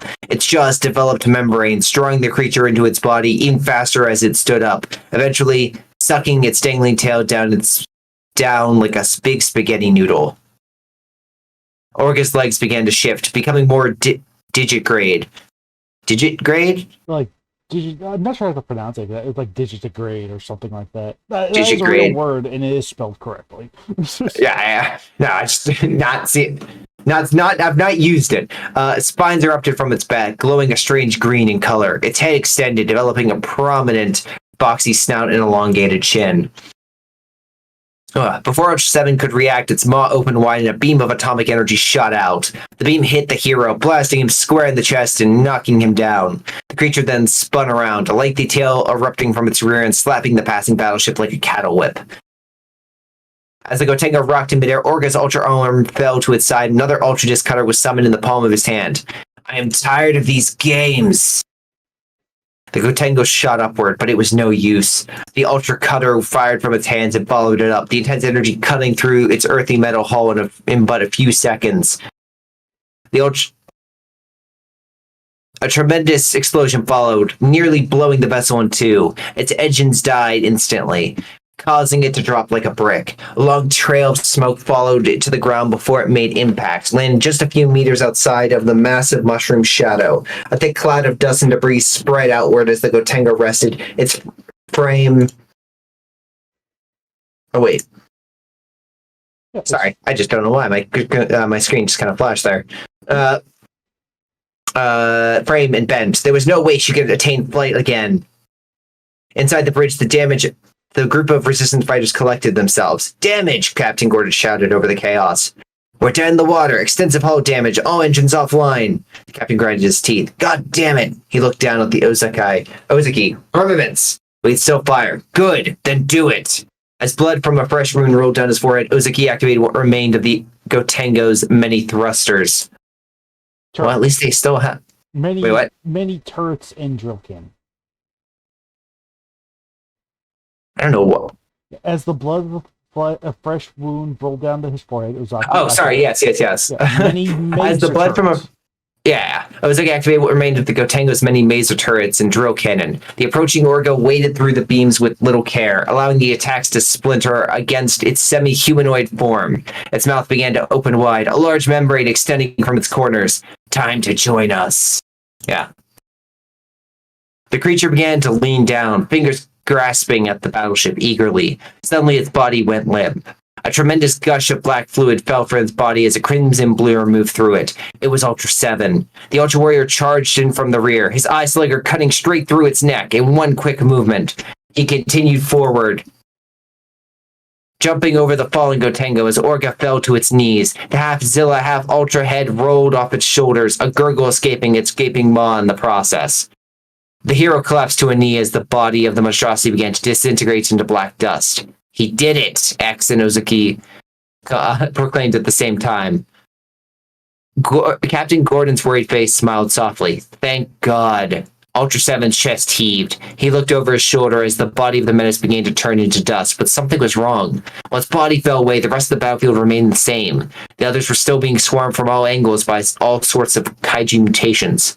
The hero groaned, placing a hand on the ground before climbing back to his feet. He shook his head.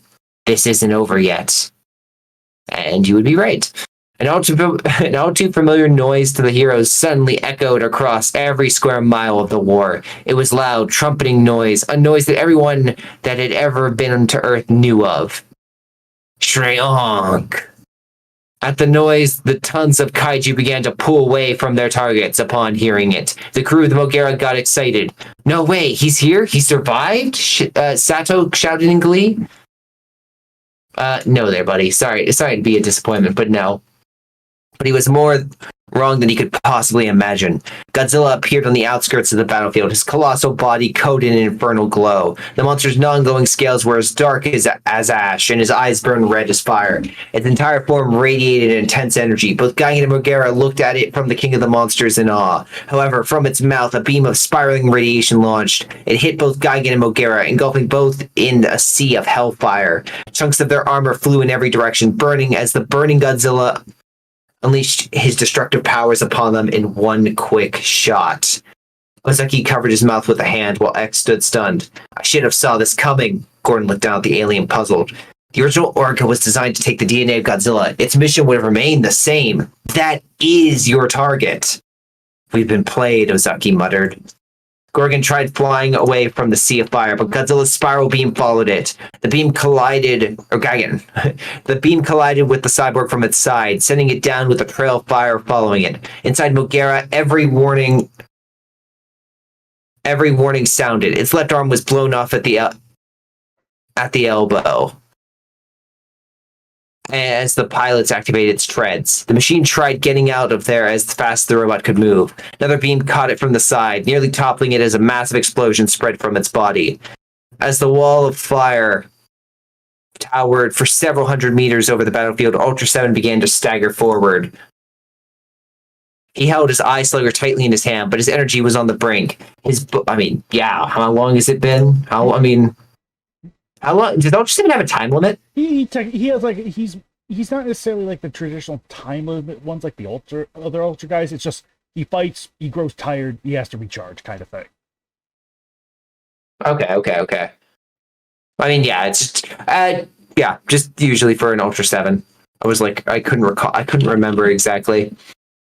But in any case, Ultra 7 began to stagger forward. He held his eye slugger tightly in his hand, but his energy was on the brink. His body was weakening more and more with every passing second. He managed but 3 steps before collapsing to his knees, his green timer now flashing red at an alarming rate. I'm afraid he's nearly depleted, X declared sorrowfully, looking over his shoulder at both Azaka and Captain Gordon. Gordon shook his head. We've come too far to let go now. X's gaze fell upon Ozeki and then back to Gordon. Do you remember the finale of the 2004 war? Gordon's brow raised and his saddened face showed another sign of hope. Mogera staggered as chunks as big as boulders were blown from its hull with every shot of Godzilla's almighty spiral ray. At this point I'm surprised it's still standing, but alright. The machine was now without an arm, and if it continued, it'd be left without anything to stand. 3 men inside fought against the violent rocking, trying their best to retaliate. Lasers and plasma blasts fired back through the hell, but the attacks were like firecrackers against the awesome power of the king of the monsters.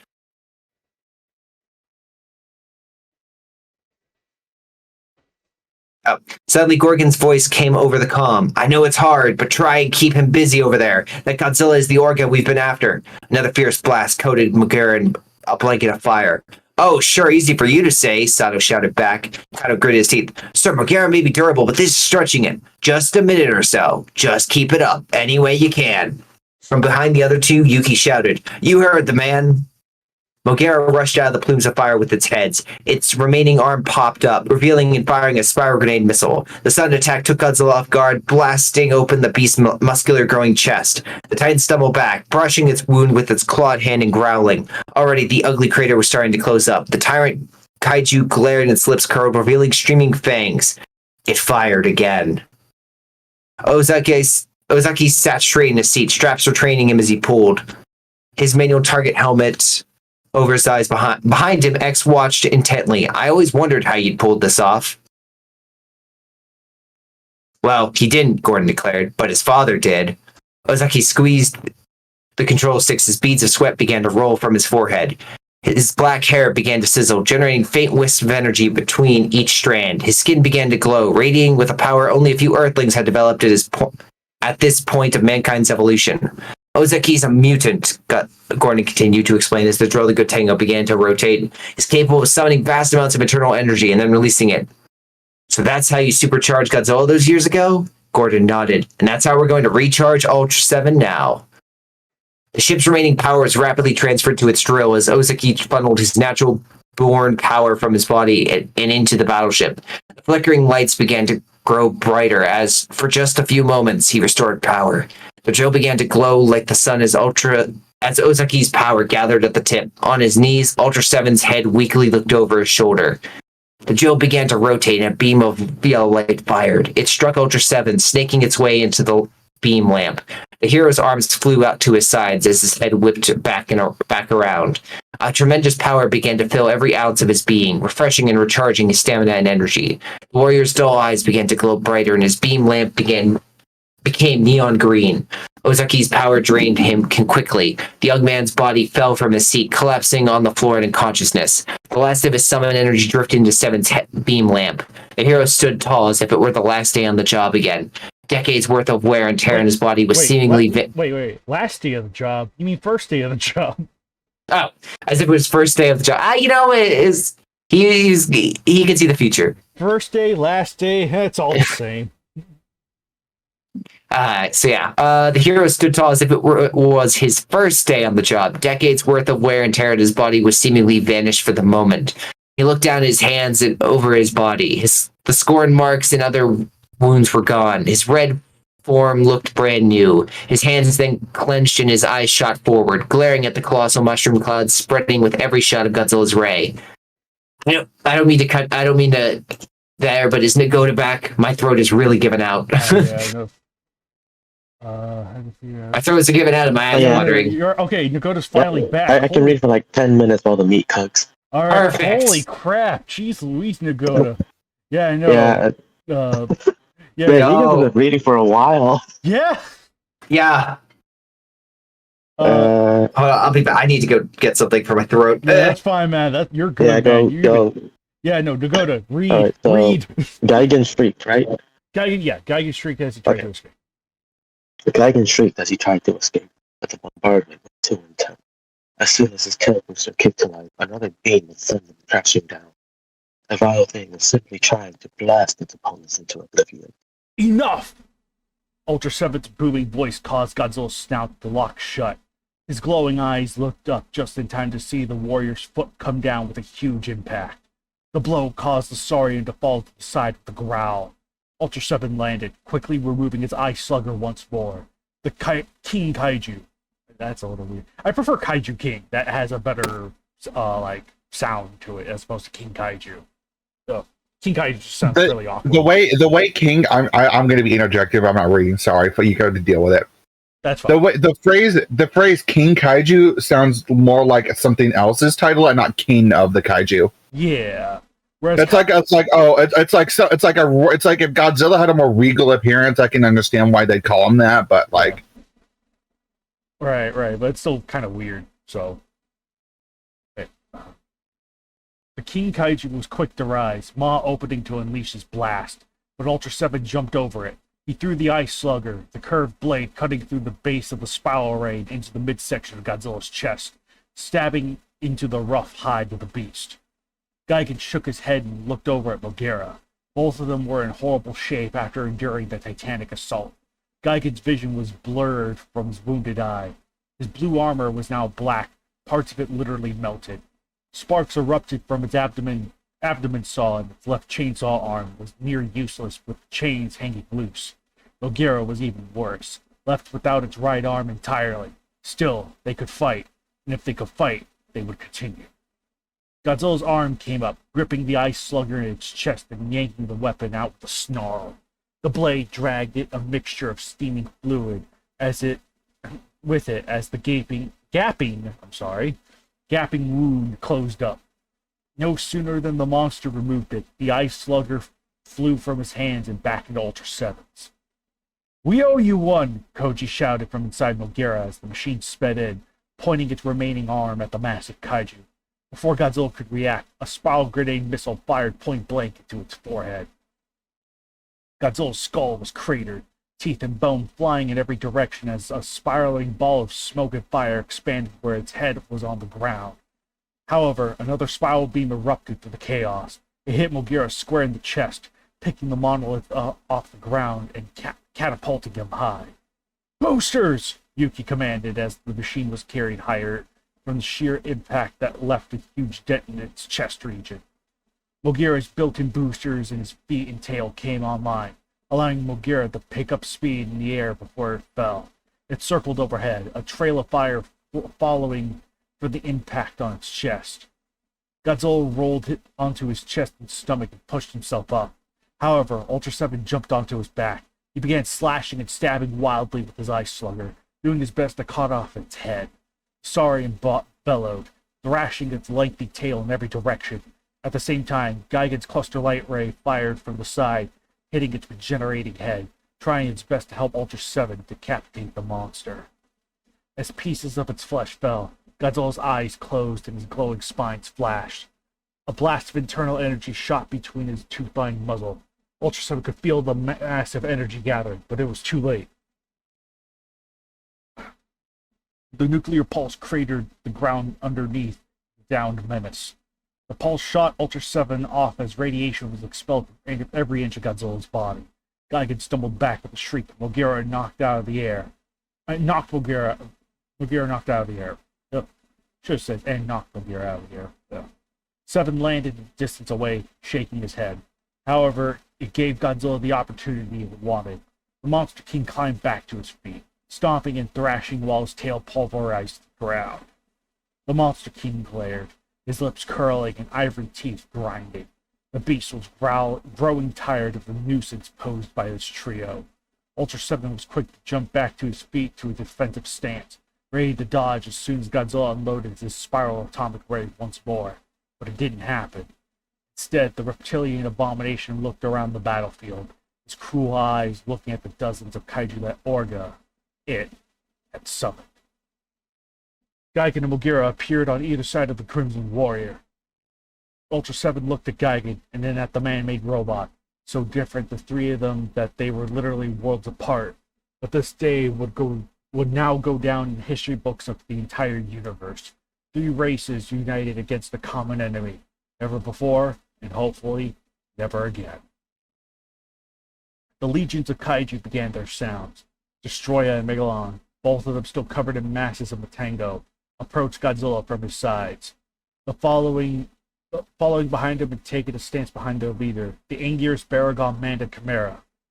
Then several Gyra, Gamora. One after another, the kaiju that had surrounded the battlefield began to line up on either side of Godzilla. Then the deranged but familiar voice of Dr. Shirogami began to come from Godzilla's body. "You are horribly outmatched." No response in words came from the 3 resistance fighters. Instead, Gigan lifted his one functional arm, causing the saws to sound. Mogera's nose-mounted drill began to rotate, and Ultra 7 gripped his ice slugger tightly. "Why do you fight?" The voice from within the Saurian continued to try and reason. "It is futile. You will see this in the end. Use your reason. Behind Godzilla, the multitude of kaiju began to shift. The closest ones to its body began to reach out, touching Godzilla's sides, tail, and spines. Upon touching, their flesh began to melt and pulsate. Destroyer and Megalon's bodies were drawn into the Kaiju King's frame. The oxygen destroyer Spawn's horn and frill began to grow from Godzilla's skull, while its wings and tusks began to bubble out of its body.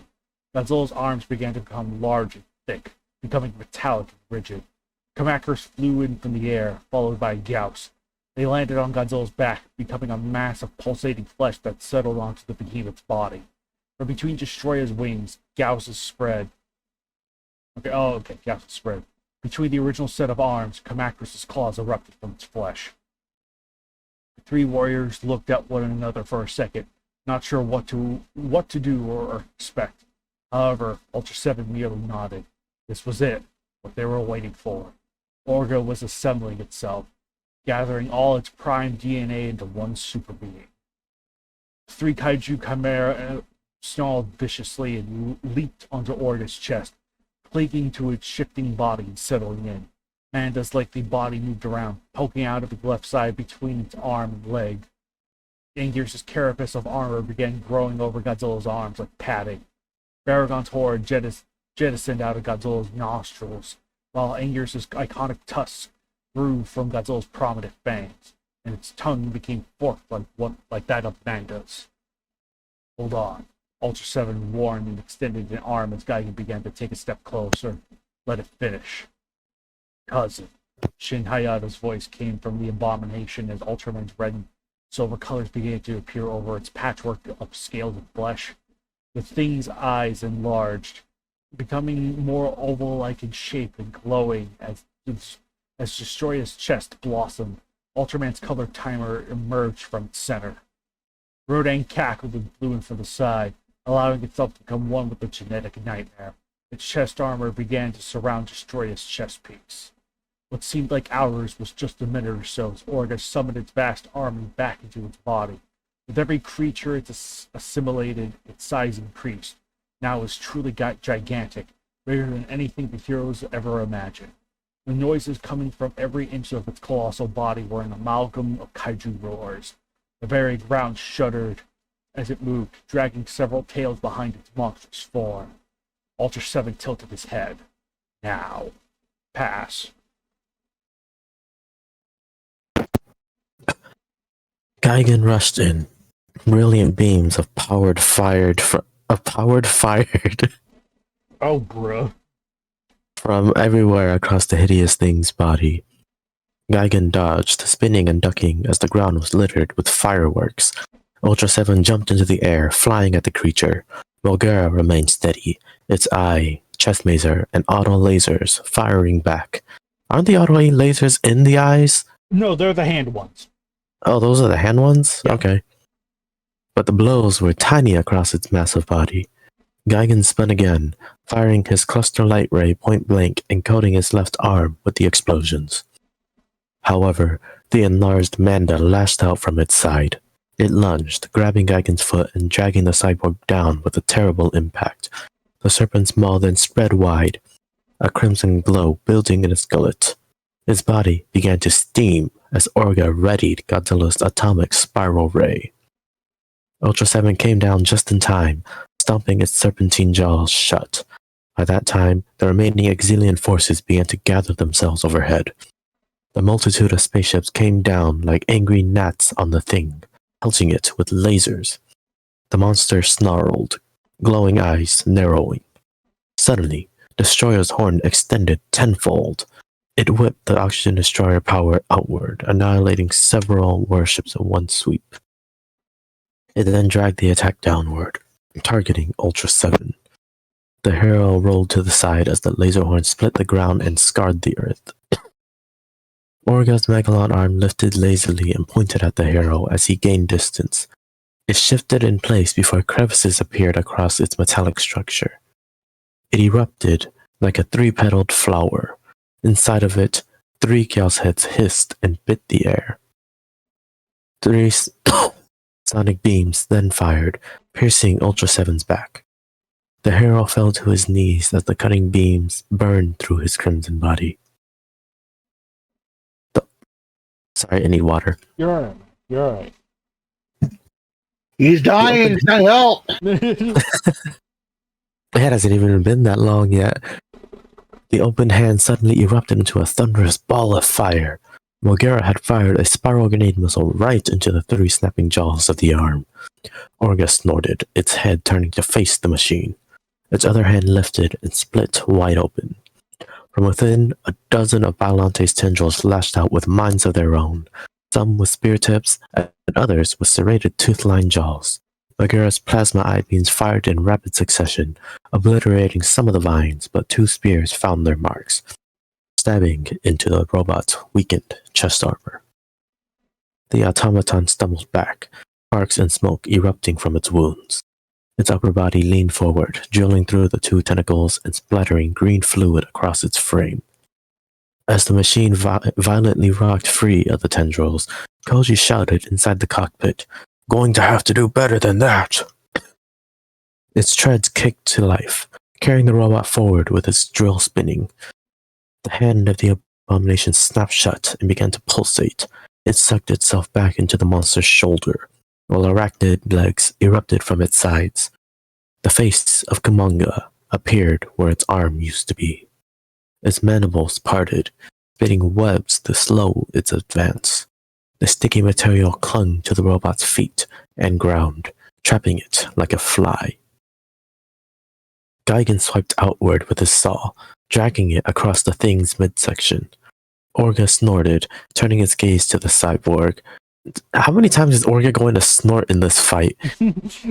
He snorted mushrooms, so... Its face remained emotionless as the enlarged Manda merely slapped him away, the deep cut closing up before a single drop of blood could be spilled. Ultra 7's wide shot tore through its side, incinerating layers of kaiju flesh as a bright light filled the area. Finally, Orga released a high-pitched cry of pain, but for a brief second. Godzilla's jaws opened wide, splitting at the jaw as a Biollante tendril erupted from his throat. The snapping jaws tipping the vine clamped around Ultra 7's face, driving him to his knees while grappling at the fleshy thing. Steam began to... Wait, fleshy? Shouldn't that be plant? Yeah.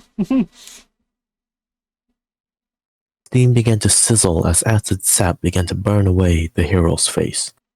Suddenly, the vine went stiff. A green line burned through the tendril, splitting it in 2. The Emerium beam tore through the tendril, and then carved into Orga's throat, causing bits of ash to fall to the ground. The thing stepped back on wobbly legs as 3 tails came around its side. One was tipped with Gamora's head, another with Bemular's, and the last with Rodan's. The 3 jaws called out before firing their trademark projectiles. Ultra 7 didn't have time to recover as the acid still burned at his eyes. The 3 beams smashed into him full force, sending him skidding across the landscape. "This is so hopeless," Dr. Shirogami and Shin Hayata declared from within the ugly, demented thing. "It's pointless." Ultra 7 groaned as the beam ceased and his body came to a stop. He shook his head, quickly sitting up. He could tell his energy was starting to deplete once more. Mogura's face looked down at the webs on his feet.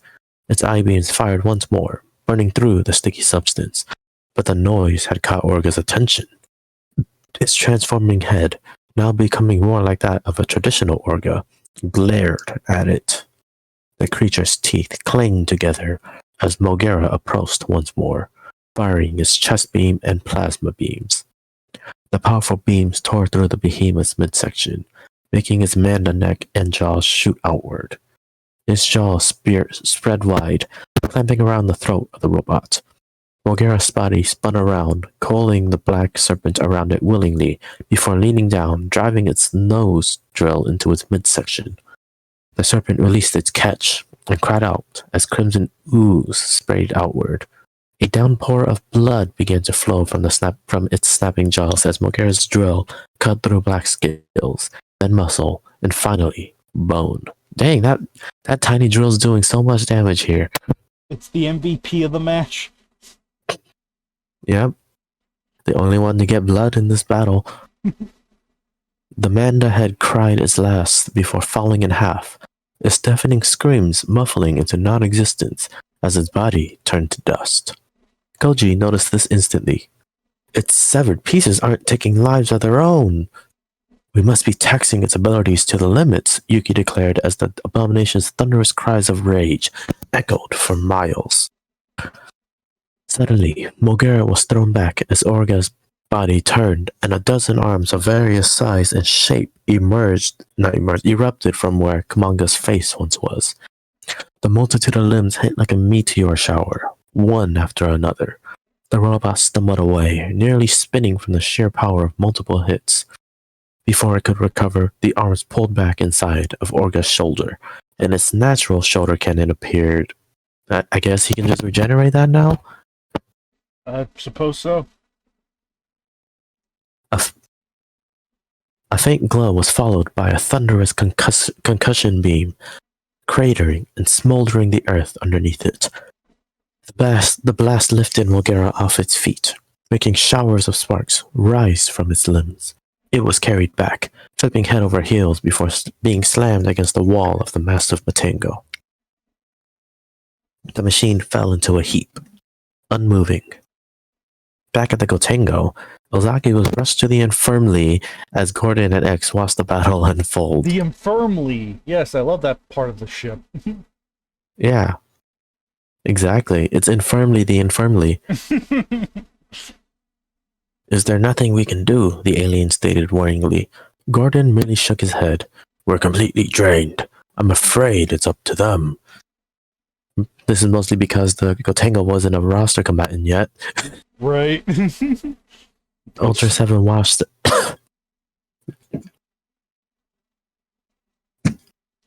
Ultra 7 watched as Mogera fell from the wall. He saw the thing had its back towards him. He began to stand, clenching his eye slugger tightly. He rushed in, jumping into the air. Mere seconds before he could land a solid blow, Orga's body leaned forward. From his back, the legs and face of Gorosaurus emerged from his boneless flesh. He fell directly into the dinosaur's kangaroo kick. I feel like MM put that there just so he can have Gorosaurus in the match. Ultra 7 shuddered in pain as the kick sent him hurtling back, breaking his back like it did King Ghidorah, dropping the ice flicker to the ground. His beam lamp began to flash red. The Saurian's face and legs retracted into Orga's massive body as a wicked laughter came out from it and its kingdom of Matengo. Gaigen's unmistakable shriek sounded. The cyborg recovered and flew in from above, its cutting disc flying in front of him. The circular blades came down faster than lightning, carving up Orga's vile flesh. However, again, the ugly wounds merely closed up, and the flesh that fell turned to ash. The monster's yellow eyes looked up and mouth opened wide. Godzilla's spiral atomic ray erupted from its muzzle. Gaigen flew to the side, evading the beam while firing back with his own, targeting the thing's throat. Orga groaned, shaking its head and flailing his enlarged hand while its other, empty shoulder thrust up. The flesh exploded into a mass of vines and vegetation, then teeth and tusks. Pale eyes formed, finalizing the head of Biollante in mere seconds. The crocodilian mouth called out as green energy gathered from across Orga's body and into the depths of his tooth-like jaws. Gaigen fired again, targeting the new head. A blanket of explosions spread across his triangular skull, but through the smoke and fire, a geyser of green, sizzling acid. Gaigen shrieked as the acid hit him head-on. The cyborg dropped, a thick trail of steam following. The acid was rapidly eating away at his already damaged armor. The Exilian weapon thrashed across the ground, his body contorting and rolling about as he tried to rid himself of the acid. Orga smirked as Biolante's head folded in on itself, and retracted back into his shoulder. At the same time, another large three-fingered arm dangled down, claws scraping the rugged dirt underneath. Ultra 7 crawled to his knees and extended his arm, summoning the ice liker back to his open hand. "Why don't you face me fairly, cousin?" Orga snorted, turning his bulbous head to look over his shoulder. His titanic form slowly turned, kicking up a storm of dirt and debris as his cruel eyes looked over the Crimson Giant. "You're running on low energy, while I have full," Orga declared with Shin Hayata's voice coming from inside. It lifted a hand, touching the blue gem in the center of its chest. I mean, the color timer doesn't really matter for him because he's not an ultra. Right. Except unless he's like that one alien. That, no. Ultra 7 stood his ground as the towering mountain of flesh and limbs slowly made its advance. Orga loomed over the hero by several hundred meters, its unblinking gaze matching Ultra 7 as the hero looked up at it, his head tilted. "Now, we end this." Orga's mouth split wide open, pink membranes extending. Its humongous arms reached out, but Ultra 7 leapt away. The warrior's Amerian beam fired again, carving a deep wound across Orga's throat. Gigan rolled onto his side, his armor still steaming and almost every inch of its form looking melted with thick sheets of metal rolling from its body. Its visor eye was dimmed, but it could still see Ultra 7 taking on the living nightmare one-on-one. He shook his bike head and began to stand weakly. More armor fell from his form, revealing organic, scarred flesh underneath. Dark green skin appeared in patches where armor fell from its arms and legs. His chest, overlapping with golden scales, felt the air for the first time in decades. Dang, he went from skinny to fat instantly.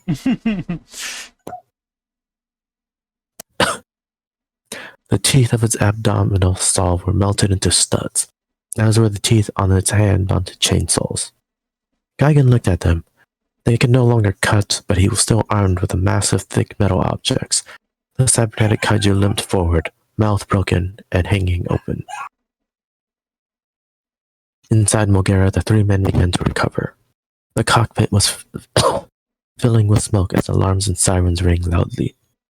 The noise first brought Koji back. He shook his head and weakly opened his eyes, realizing what had happened. "Oh my god," he stuttered, then shouting for the other two to wake up. Sato woke in a daze, a trickle of blood flowing from his nostril. What's going on?" Koji typed commands like mad into the computer. I mean, if the thing's on fire, I'm not sure the computer will help. "The reactor's been breached." Sato's eyes opened wide. "What?" Rubbing his head, Yuki looked around. "We need to get out of here." Koji got in contact with Captain Gordon on board the Gotengo. And is there another Captain Gordon we don't know about? Oh, wait. But Gordon was still on the Gotengo. Yep. In the infirmary. His orders were to evacuate as well. The three began to unbuckle themselves from their seats. But Yuki caught a glimpse of Ultra 7 battling the enemy. He stopped short of fully standing, catching the other two off guard. "What are you doing?" Sato shouted as the radiation levels continued to rise. Yuki looked back from the screen and to his two longtime friends. "Even if we escaped, so what?" Koji waved him to follow. "We got our orders to evacuate." Yuki shook his head. "Orders don't mean much to me," he declared, sitting back down and strapping himself back into the seat. Dang, the place is on fire and he's still getting back in. "I'm not leaving this. You two leave. If this thing is going to blow, I'm taking that thing down with me." "You can't," Sato cried, taking a step but being blocked by Koji's arm. "Come on," the commander of Mogera demanded, pulling Sato by his arm through the exit doors of the cockpit of the machine. From the back of the Mogera, a small escape pod launched into the air, just in time, but the machine's remaining boosters came online. The robot began to stand, sparks of fire erupting from countless breaks in its burnt armor. Yuki gritted his teeth and smeared blood that began to roll down the side of his face with his gloved hand. You want this planet? You want everything? Then you will take the self-destruction of this machine as well. Time to die. I'll pass. Geigen swung out with his ruined saws, bludgeoning the back of Orga as he tried swiping Ultra 7. The thing's arms dropped to his sides and head turned around on its shoulders. Its jaw opened wide, making Megalon's star-tipped horn jettison out of its mouth like a tongue. The horn fired a quick bolt of lightning upon the sideboard. Geigen fell, more of his armor falling from his frame to reveal the organics underneath. The beast's body spun to match the direction of its head was facing. Sensing organics, the abomination reached out. Its jaws began to break open, its pink membrane expanding once more. 3 fingers wrapped around Geigen tightly, squeezing. Geigen looked up, his eyes spotting the image of Megalon within the darkness of Orga's gullet. The beetle god of Cetopia was looking directly up at the cyborg, and its drill waved to the cyborg to join. Ultra 7 flew in. No! He shouted. Orga's other arm came out of nowhere. Its 3 fingers grabbed him as well, holding the hero like a child with a toy. From within the thing, Shin Hayata spoke once again. You'll get your turn. Orga held the heroes in its grasp. Geigen stopped struggling as Orga's jaws continued to unhinge.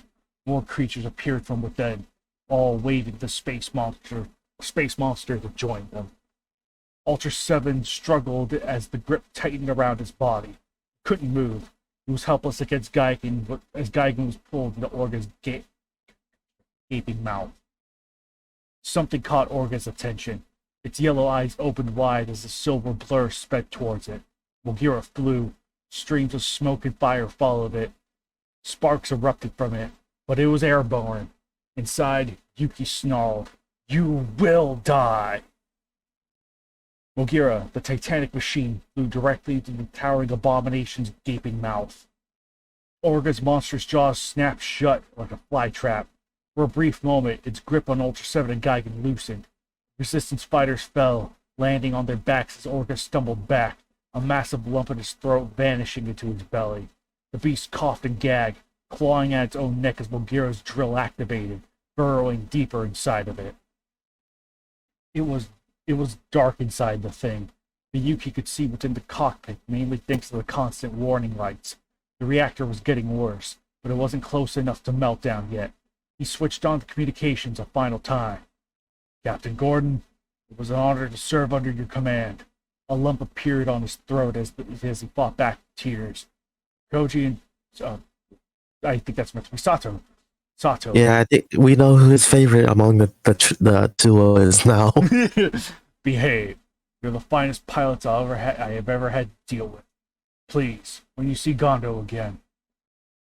A great crushing force interrupted the feed. The innards of Orga were crushing it like a tin can. Yuki sighed, shaking his head. Goodbye to you, too. Mulgira's arms made a creaking noise as it struggled to rise. If it had been able to, the cone would have popped open, but the pressure was too great. Instead, it remained closed, even as Yuki armed the spiral grenade missile within it, and the few remaining ones housed up on its arms into its chest. It gave one final look at the screen. Here goes nothing. He pressed the fire button. Mulgira's arm exploded as the spiral grenade missile detonated within it. A chain reaction of blast traveled up across its awesome body as its entire arsenal detonated. One after another, the warhead sent shockwaves of tremendous power through the abomination's body. Orga's form began to expand like a huge balloon, trying to contain the massive explosions caused by the spiral grenade missiles. But that wasn't the last. The final missile, located mere meters away from Gira's damaged nuclear reactor, blew. A tremendous flash of light tore through the monstrosity. The ground around it instantly steamed as the bright orb grew in size, as if the second sun was being born on Earth. Orga's many limbs spread wide, and a ghastly howl erupted from its mouth, as its hulking form was swallowed up by the blast. Ultra 7 and Geigen rolled over onto their backs as a wave of hellfire lifted up and came crashing down, hammering the environment. The Pratengo was swallowed up by the flames, her hull rupturing in numerous sections and pieces of its armor vanishing into the firestorm. Shockwave after shockwave smashed against the massive wall of the city-sized Batango mushroom, crumbling the massive structure. Finally, a gigantic cloud of dust, smoke, and fire lifted into the heavens to signal the end of the Great War. Nuclear blast left an ugly scorch across the face of the planet. 2 weeks later, there was no trace left of the genetic nightmare that was Orga. You know, if Orga had kept Godzilla's ability to absorb and eat nuclear radiation, he probably would have been fine. He was already taxed. He was done for. Anyway. 2 weeks later, there was no trace left of the genetic nightmare that was Orga. From across the cosmos, humanity found aid. The Exilians came to help rescue efforts, and with them came other unexpected help. Additionally, more Ultra Warriors arrived after a distress call was sent out by Ultra 7. Both he and Gigan survived, but their wounds were horrible. 7 would need great treatment back on Nebula M78, while all of Gigan's armor would need to be replaced. Only a few broken shards remained attached to his organics that once lay underneath, but they survived. After the dust settled, salvation began. Humanity did suffer. Over a billion lives had been consumed by Orga, explaining its intelligence. It was discovered that it assimilated Miki Sugusa's school for telepaths, granting it a psychic link with all its spawn and allowing it to control them. Ooh! The mysteries of the war were unraveled quickly. The true horror of how much it would take to recover had yet to be found. In what was once Tokyo, search parties looked far and wide for survivors. 2 Exilians and a small team of humans were amongst them. There wasn't much left, just ash from where the massive mushrooms disintegrated following Orga's demise. Their search lasted for hours, clearing building after building, leaving footprints in the ash as if it was snow. One of them heard something. They entered a small line of structures, discovering a greenhouse buried amongst the wreckage. Once inside, the smell of flowers filled their nostrils. They shined their lights across the greenhouse, finding not a single sign of ash but lush vegetation. "Hello?" One of them called out from their gas mask. "Is there anybody there? Anybody here?" As their beams of light skimmed the greenhouse, 2 lone figures were spotted. They stood side by side, hand in hand, an older gentleman and a much younger brunette girl. The man nodded, keeping to the shadows. Yes, you could say that. The other members of the search party looked on, approaching them with medical aid supplies. "We're here to help. Are you okay?" The gentleman nodded as a light moved across his face briefly, revealing a pair of broken glasses taped together. "I'm fine, thank you," he said, gracefully smiling. "And so is my daughter." Winner, Gigan, and Ultra 7. Oh! Going back, I'm going to probably just go ahead and give my start. Grayshaw did leave his thoughts with me, so I will be reading those in just a second. Going back to this was a little bit of an anxiety trip because it was like I wasn't sure. I remembered it being really good, and then I remember there was a dip in the last act. However, I feel like upon revisiting it, the whole match in of itself turned out better than expected, including the last act. I think everything has a nice enough escalation, and even the final boss against the giant Orga felt at least enough. Like, okay, obviously Godzilla's getting beaten, and the ability to kind of like bring in everyone. Oh, like, you know, it did make sense. Execution-wise, I would argue should have been different. But even then, that's probably just a minor nitpick compared to the idea of Orga starts assimilating the other Orga clones and goes from there. And I do like how it's able to kind of, explain away everything. It was like, oh, everything started to make sense. And then the consumption of the telepaths allowed control over the monsters. That actually makes a lot of sense. So it's like, it's like and again, I don't think I would allow something like this to this extent happen again. At the same time, however, it does what it does really nicely for the most part. Some exaggerated parts here and there, but it's still all around a really good, I'd still say a really good, entertaining match. That is not to say that I don't have criticisms, but I think they have been the same echoed as before, but nowhere nearly as bad as it was. Yes, I kind of agree that Megalon felt somewhat like, okay, having one monster like be consumed by the Matango, like one ally monster fall to the Matango was fine. That is something I'm perfectly cool with.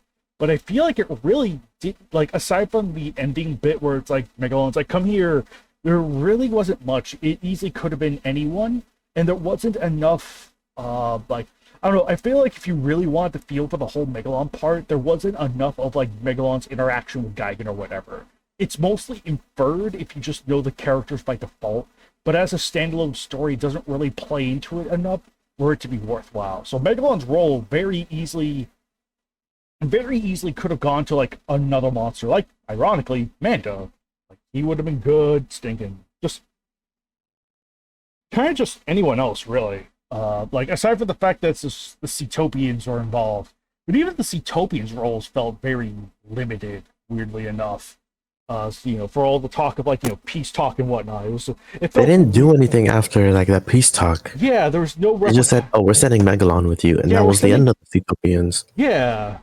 So it was like, yeah, no, that's really weird. That was like, oh yeah, no, like this Cetopians for this match just felt like window dressing. Everything about them just felt like filler, and we don't even see any consequence of the Cetopians mourning the loss of their god. It's just, okay, we're sending Megalon. Oh, it's over. Yeah, pretty much. Go home. So it's like, I think. So yeah, no, I think that's kind of. So I still agree and disagree with the no, because like I feel like if you're going to use Megalon, at least try to play into their relationship a little more. So that way, the part where Megalon does get consumed and he does kind of like come back later and it's like, oh damn, that kind of hurts. But as it is, it's just sort of like, yeah, it just kind of gets the story along, and Megalon makes the most sense given the kind of yeah, no, again, I do feel like Megalon was kind of filler-ish, but I do understand one to have at least one fodder monster to fall victim to the Orga Matango. That does make sense. So that part doesn't bother me as much as it used to, but it's still kind of like, yeah, there are issues with it. And then the final boss monster, much to my surprise and much to my delight, not as bad as I remembered it. And even the twist of Mogira's like malfunctioning going on, like Mogira using the rest of its spiral grenades to set itself off is kind of sick. That's actually pretty dope, and I think I like it more now compared to the first time. So all around, I will have to say 185 has been fortunately a very, I'm surprised to say, a much more positive experience than I remember it being, which is a shocker. Because it still does a lot of big leaps that I don't think I'd allow in my time. But at the time, it was like, yeah, no, this was still a really solid match. There are, of course, obviously some grammatical issues and some typos kind of littered throughout. A lot of gapping instead of gaping. And, I love that Sota character, am I right? The frigging, Can't forget that Ozaki is son of Ozaki. Oh yeah, that's right. And that kind of just was us. Yeah, that's right. And that didn't wind up going any. I would have totally. That's actually another one of my another criticism. Maybe a smaller one compared to the story. It's like, was there really a need to have like the main? Like, I would have totally been fine with just like the 2004 war was kind of vaguely kind of happened. You don't need to think too hard on it. And it's just like Ozaki has beef with the regulator and this whole thing. It's like, oh, I think I weirdly would have been more okay with it had the Ozaki at this match been just Ozaki and not the son of the Ozaki from Final Wars. At least I'll give it this. This match handles the idea of this Ozaki being different from the one to Final Wars a lot better than 150. I'll tell you that right now. One confusing thing about that is that, like early on in I'm reading through the first part again. It says his parents were killed by the Exilians, meaning that X should have known that the original Ozaki was already dead. Yeah. But he, like the rest of the match, and before, like right when it reveals he's the son, implies he didn't know this Ozaki was a different Ozaki. Right. So yeah, okay, yeah, no, so it does have a couple of holes in its weird logic. Which seeing Ultra 7 be like, cousin to Ultraman's like, what? Oh yeah, Yeah, that was confusing too. that was confusing too. It's like, yeah, is that a thing?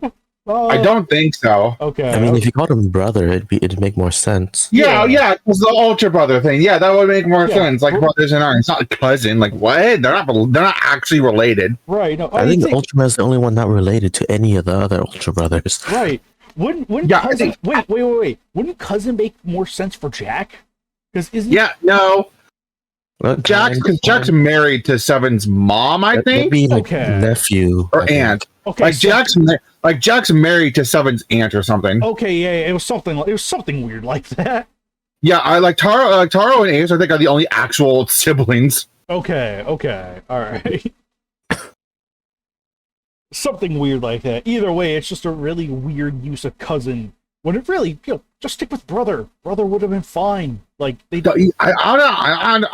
understand if you're trying to reach him, like brother, come on. But other than that, like, why keep calling him cousin? That's weird. Yeah, I know. Are they from the hood? Well, it's also implying that like Ultraman is Hayato, which is like not how it goes. I know that was another weird part. I'm just willing to assume that both Hayata and Ultraman were absorbed. Let's just give that the benefit of the doubt right there. Okay, it's just strange. Weird. It is weird. Ultraman was speaking with Hayata's voice because apparently he doesn't have one, right, or something. Yeah, no, that's a little weird. There are definitely a couple of oddities right there, but I feel like a lot of the big criticisms I did have, they're still there, but they're nowhere nearly as bad as I remember them being.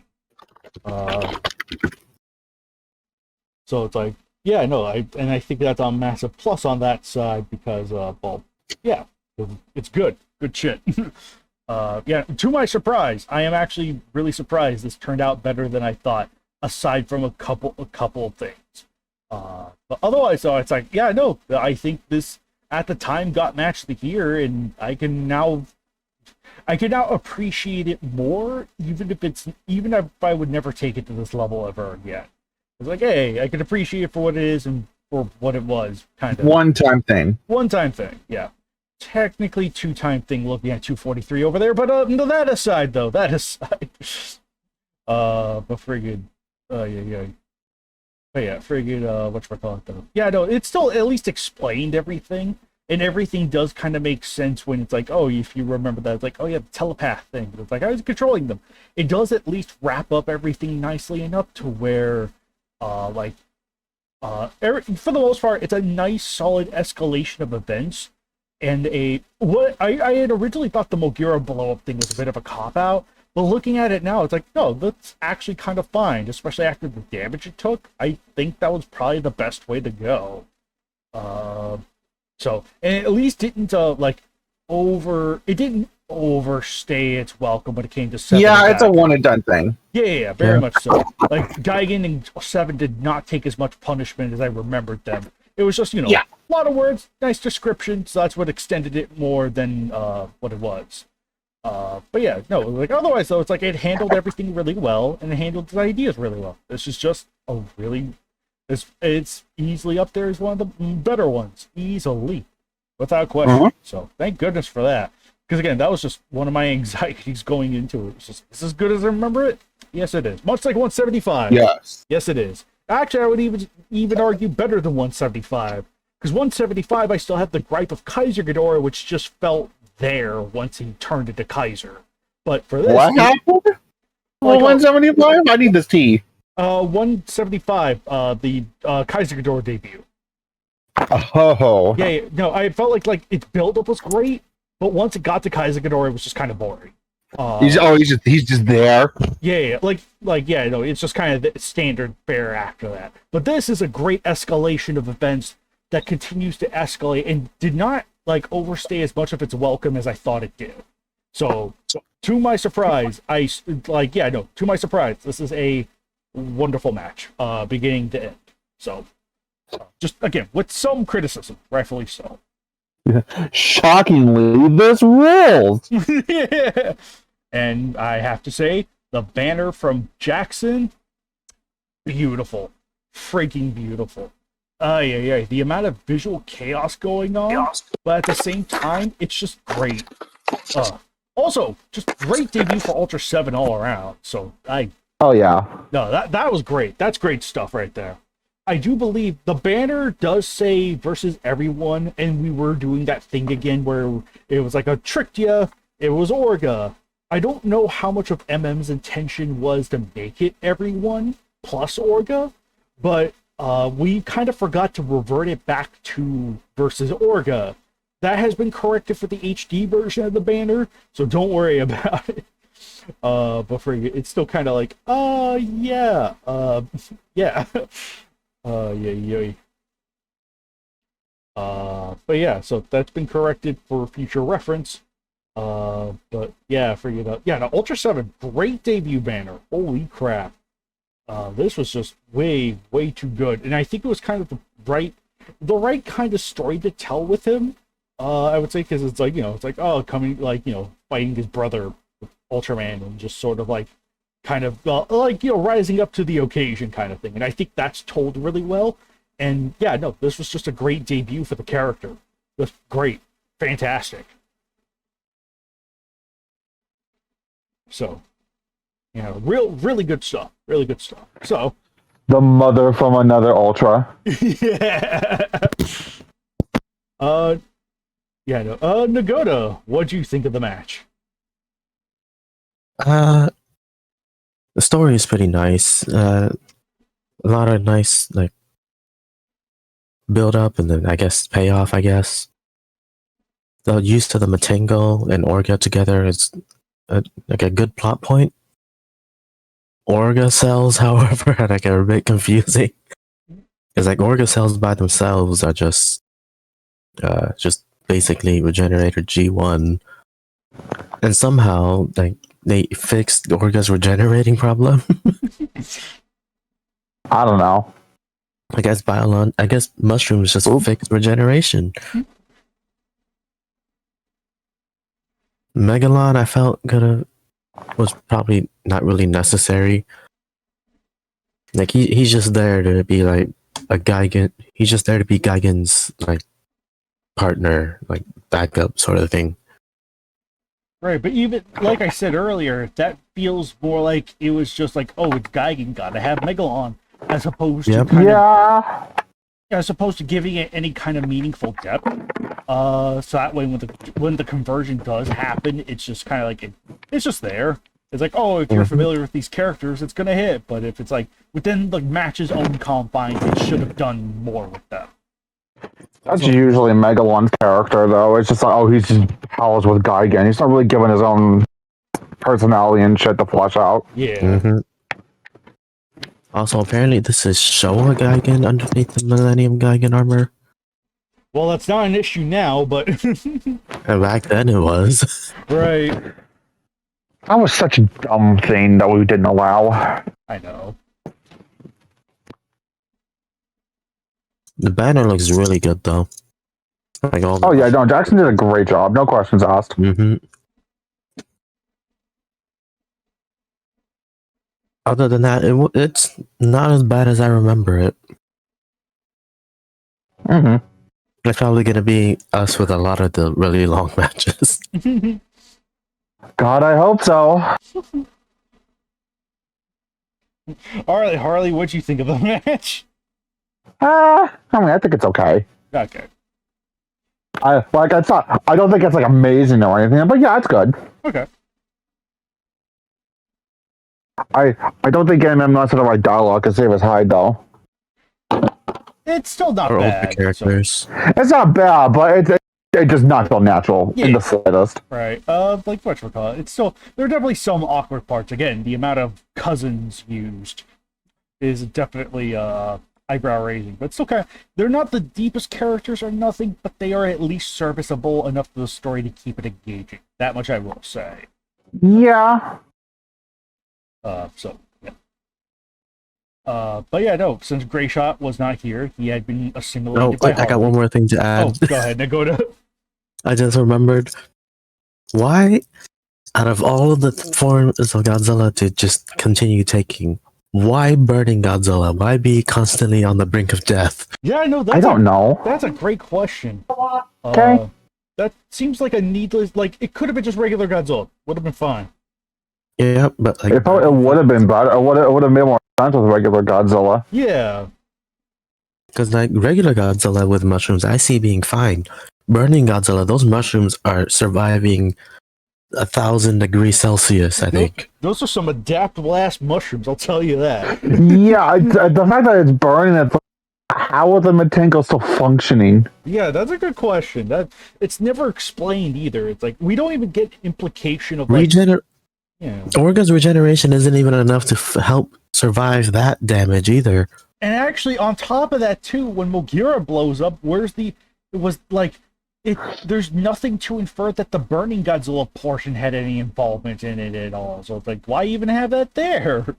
He should have been just regular Godzilla. I think that would have been if he spams spiral beams, that's fine. I don't mind that, but it's like it didn't need to be burning Godzilla to spam spiral beams.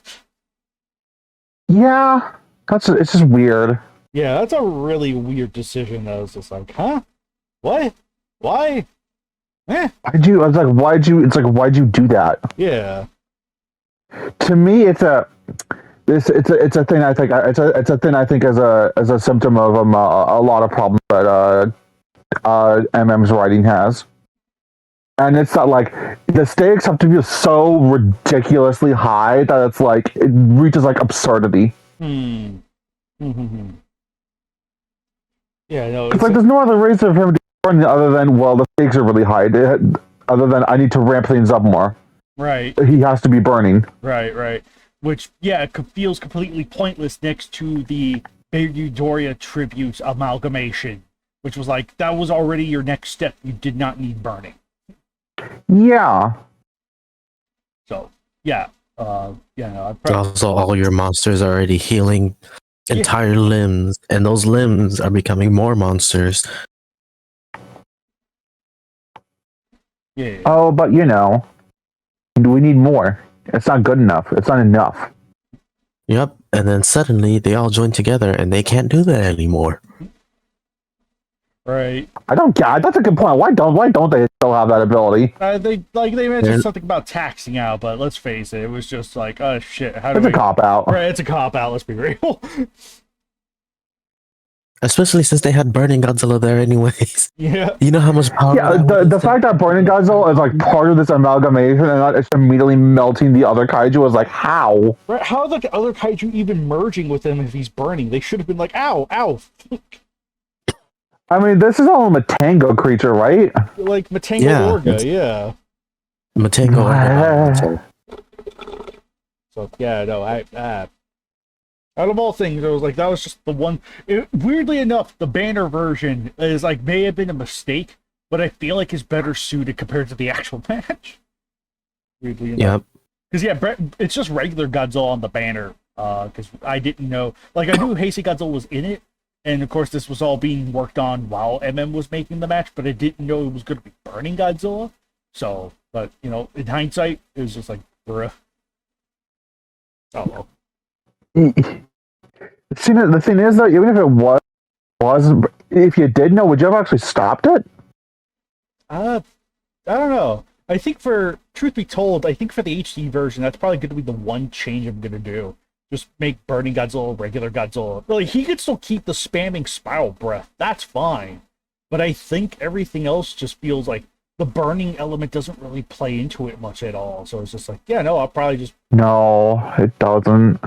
Yeah. So it's just there, just to be there. Right. So it's just like, I think it's probably going to be the one real kind of like small thing that would be changed. It is so weird because it's like, that's probably the one change I'll make. It's more accurate to the banner anyway, so it's, whatever. We gotta have it mangy accurate. Yeah. Anyway. Oh no, there's Ultraman Jack in the banner. Wait, is it? I think that's Jack. What, really? I think that's Jack. Oh shit.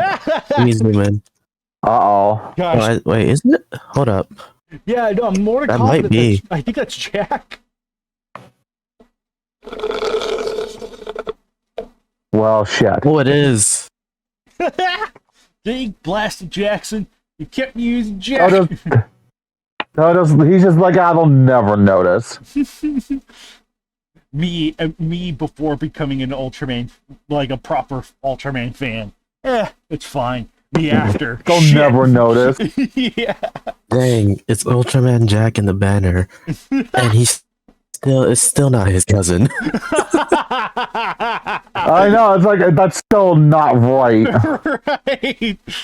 It's mad funny. Oh. But yeah, figured out. Oh yeah. And then there's Gray Shot. Here are his thoughts that he had messaged me. Like, better than I expected. It does have a few issues, a grammatical issue here, or an over-the-top use of Orga's regeneration there. But overall, I think it is extremely memorable, well-paced, good story. Easily a classic amongst KWC matches, mostly due to its unique premise and acts as a foundation for a spiritual sequel, Orga in Hell. Oh yeah, the banner is stellar. So. But yeah. I mean, you know what, Glacier? No, I'm kidding.